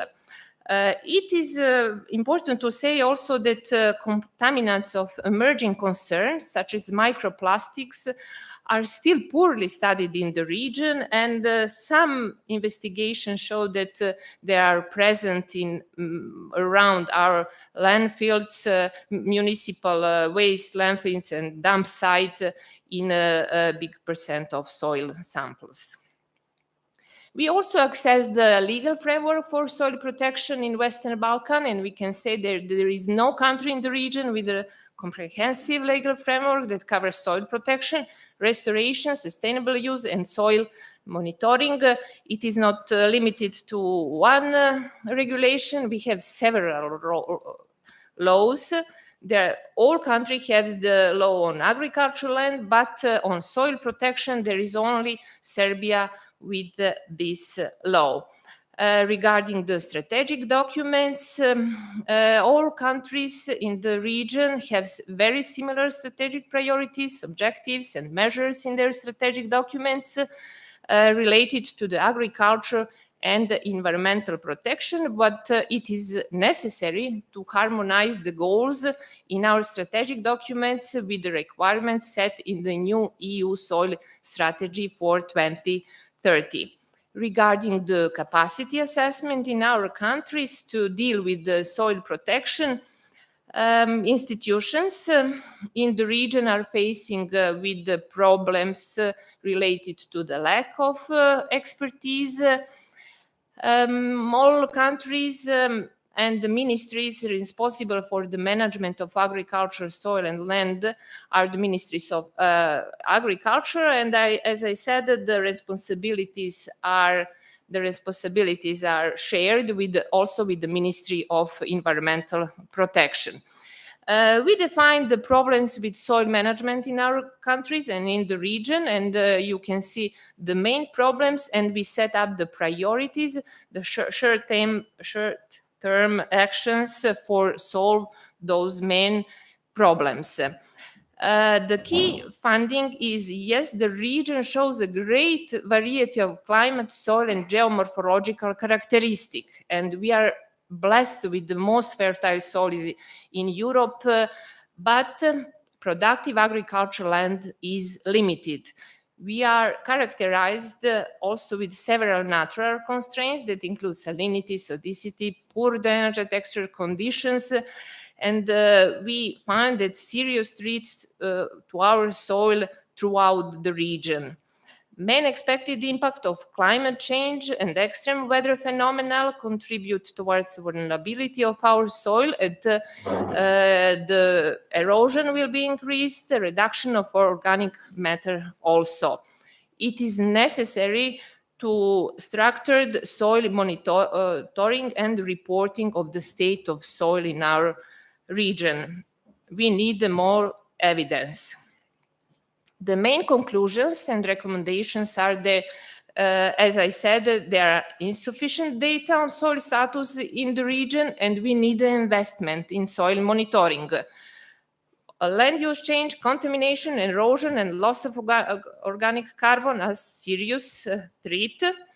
Enhancing policy coherence for development of soil management practices is needed, as well as to harmonize the goals within the new requirements within the EU soil strategy in new proposed soil health law. We need to work on rice variants, and this is the biggest I think work we should do on the implementation of sustainable soil management practices in the region, and capacity building should be conducted for all stakeholders from policymakers to the farmers level. Thank you very much.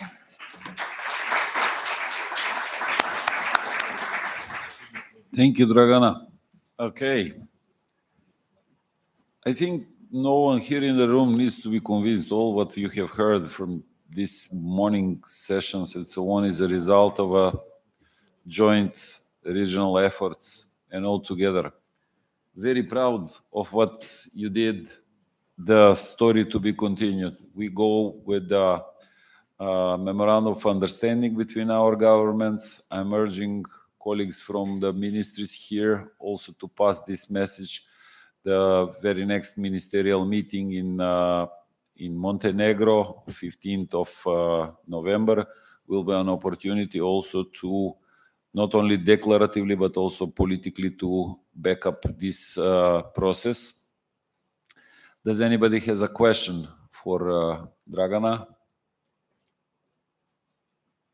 Christoph.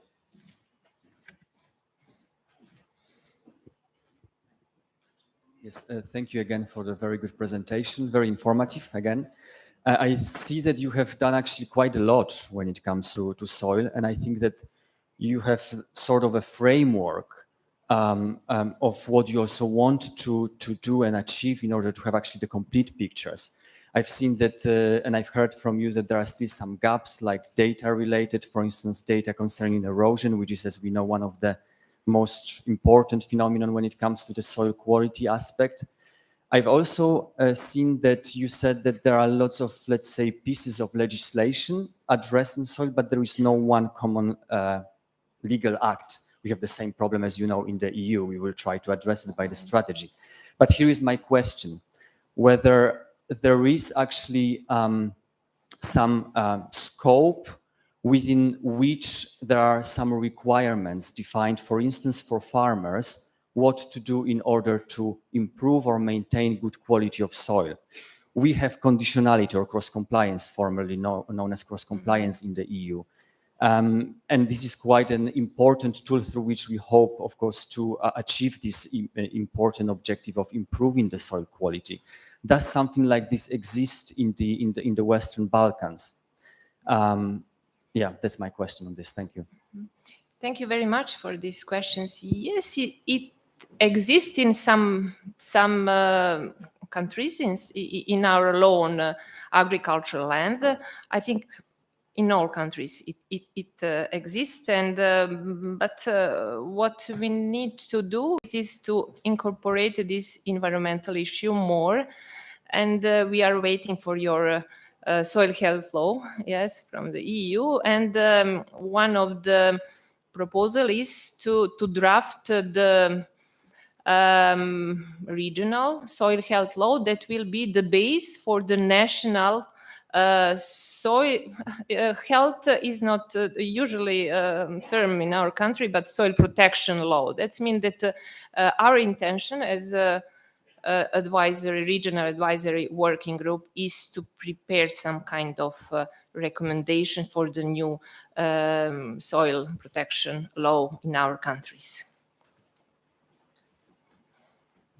Thank you, Dragana.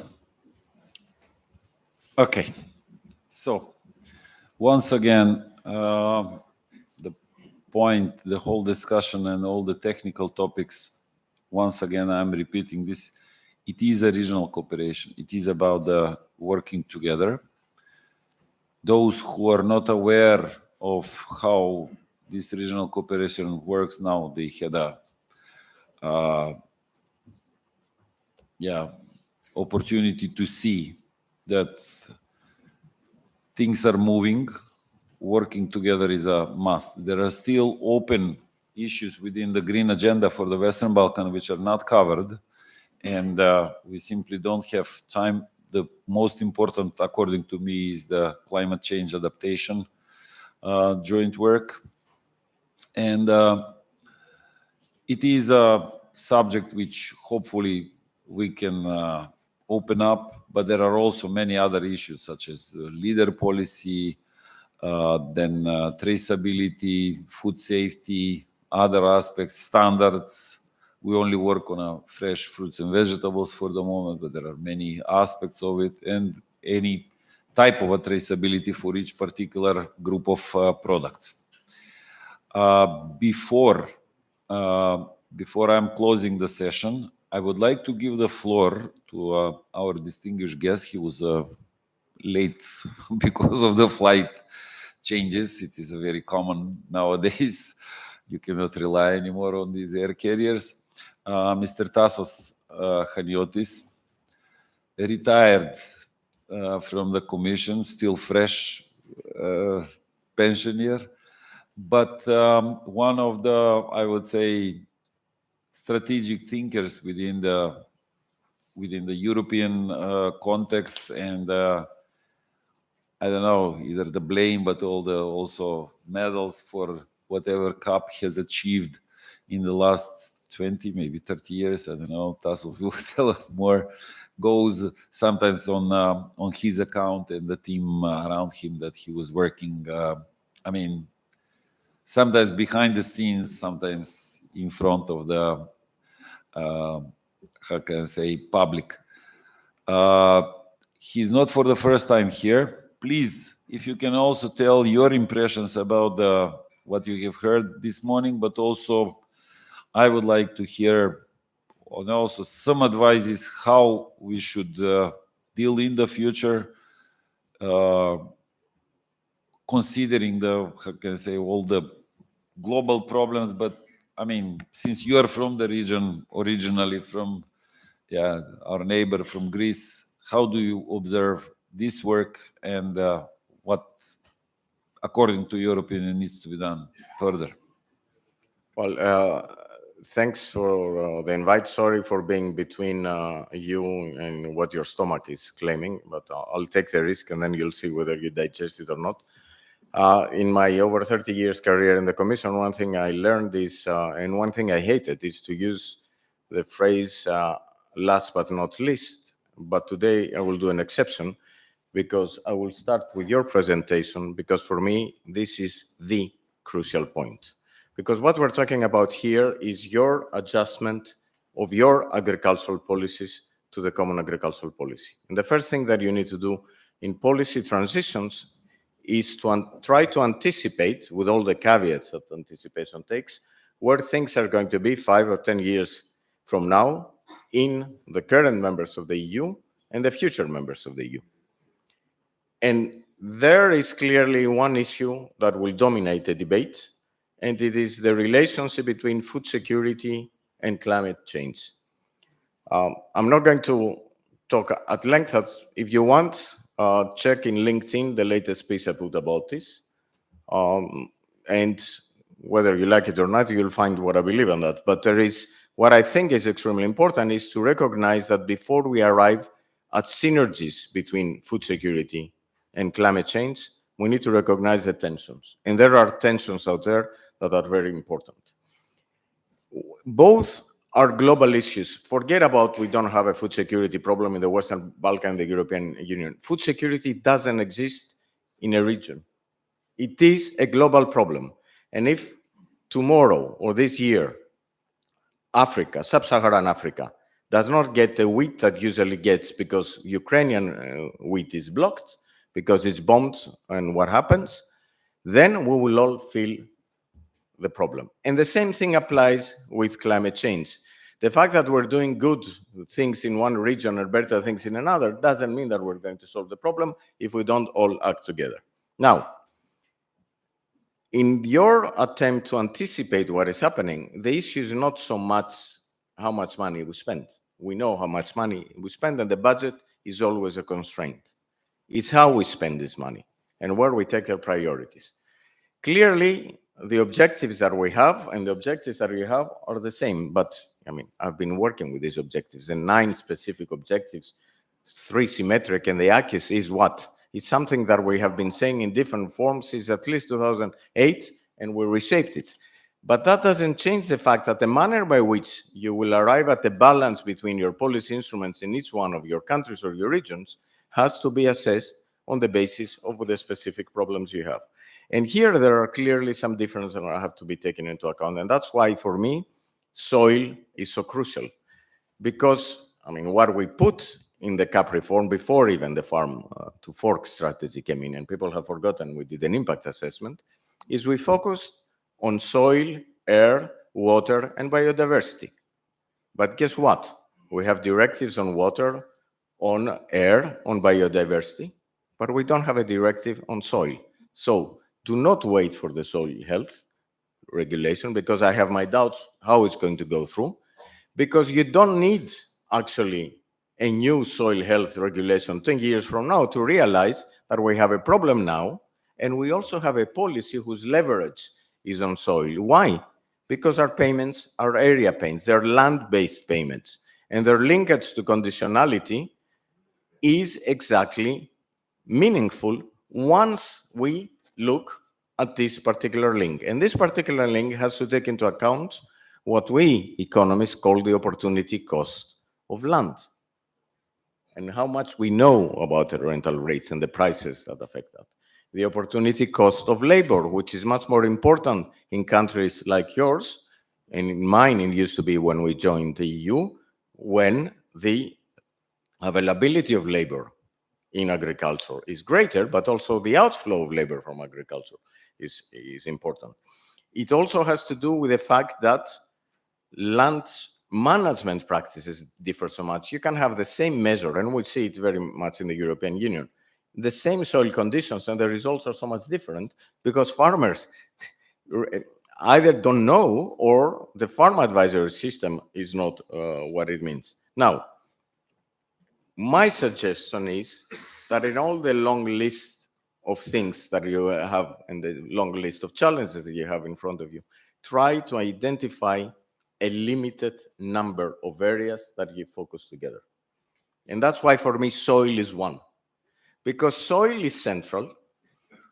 Because if you do good things in soil, you do good things for air, for water, and for biodiversity. And the opposite is not true. You can have the most brilliant biodiversity islands, and if you don't manage all the land available, you're going to lose in other parts, whatever you gain in one or the other particular island of going back to nature. So soil everywhere. Second, focused on examples of best practices. If everyone of farmers, and that's also a criticism that I've been saying to my former colleagues, and the former sounds peculiar in a few months afterwards, in the European Union, if every single hectare of land improves, even by little, soil management practices, the cumulative impact and the multiplier effect might be much greater than actually doing a lot of progress in smaller parts. And that's why looking at what already exists on the ground and communicating the best practices, whether it is organic, whether it's agroecology, whether it's precision farming, whatever it is, we have these things, but we haven't managed to pull together and see where they apply and where they don't. By the way, the Joint Research Center has done a very good literature review, more than 300 practices that provided to member states to develop their strategic plans. Have they taken that into account? That's another story. And third thing that is also very important, prices matter. Yes, I'm biased because I'm an ag economist by training. But if you don't look at the signals that prices give, which are imperfect, but they are what they are, both at the level of consumers and at the level of producers, we risk missing the point. Because right now, the real problem that consumers face is a food security issue that is not availability, but affordability. And we've seen it with where prices are. And the real problem that producers face is a dramatic change in the cost structure that we don't know where it's going to land. And we have to address those things very concretely, and that's the last point I have. We do have, as people involved in policy area, and I still hope in the years to come to continue doing that, to draw a line and a distinction between productivism and productivity, because this allergy about productivity, and everywhere you mention the word from certain environmental groups, is absolutely crazy. Productivism is the mistake we have made in the 50s and 60s, which is historically explained, to focus on the economic and the social dimension of growth at the expense of environment. Productivity is an output to input ratio. And why the heck do we need to consider that increasing output or reducing inputs has to happen at the expense of the environment, where we have all these practices out there that tell us that exactly the opposite is true. I hope I didn't stop your appetite too much, and thank you very much for your attention. Thank you, Tassos. Dear participants, okay, excluding the colleagues from the Commission, this was a unique opportunity to see and to hear Mr. Tassos Haniotis. Okay, since you are out of the bureaucratic chains, maybe you still have the obligations to watch your mouth. I don't know, but still we count that you will be, with the region and so on. We will continue the discussion because also the region needs decent advice. Also use another Greek colleague, so I'm not trying to direct toward our southern neighbor, Professor Kasimis. Thank you very much for all the work done in the two previous studies, and also Aki's work, which Edwin presented, but also into this study which Professor Dimitrievski presented, and your input of that was very valuable. Okay, would like to thank the donors, the colleagues from mostly from Germany, but also from all around Europe, especially to German Technical Cooperation, to Federal Ministry of Agriculture and Food from Germany for providing this platform. It's really not about the funding. Funding is needed, but it is about the spirit created and supported by these two German institutions. One is government, another is development cooperation, to back up all the regional discussions and regional work which you had a chance to see. Thank you very much for that. Also would like to use the opportunity to thank FAO for initiating another, let's say, round of, okay, maybe small cooperation, but we keep up this cooperation for the last 15 years. And it is going pretty well according to the circumstances in both in SWG and FAO. And of course, I have seen also here the colleagues from Sweden. So please pass the message, and your government should react. So, yeah, okay.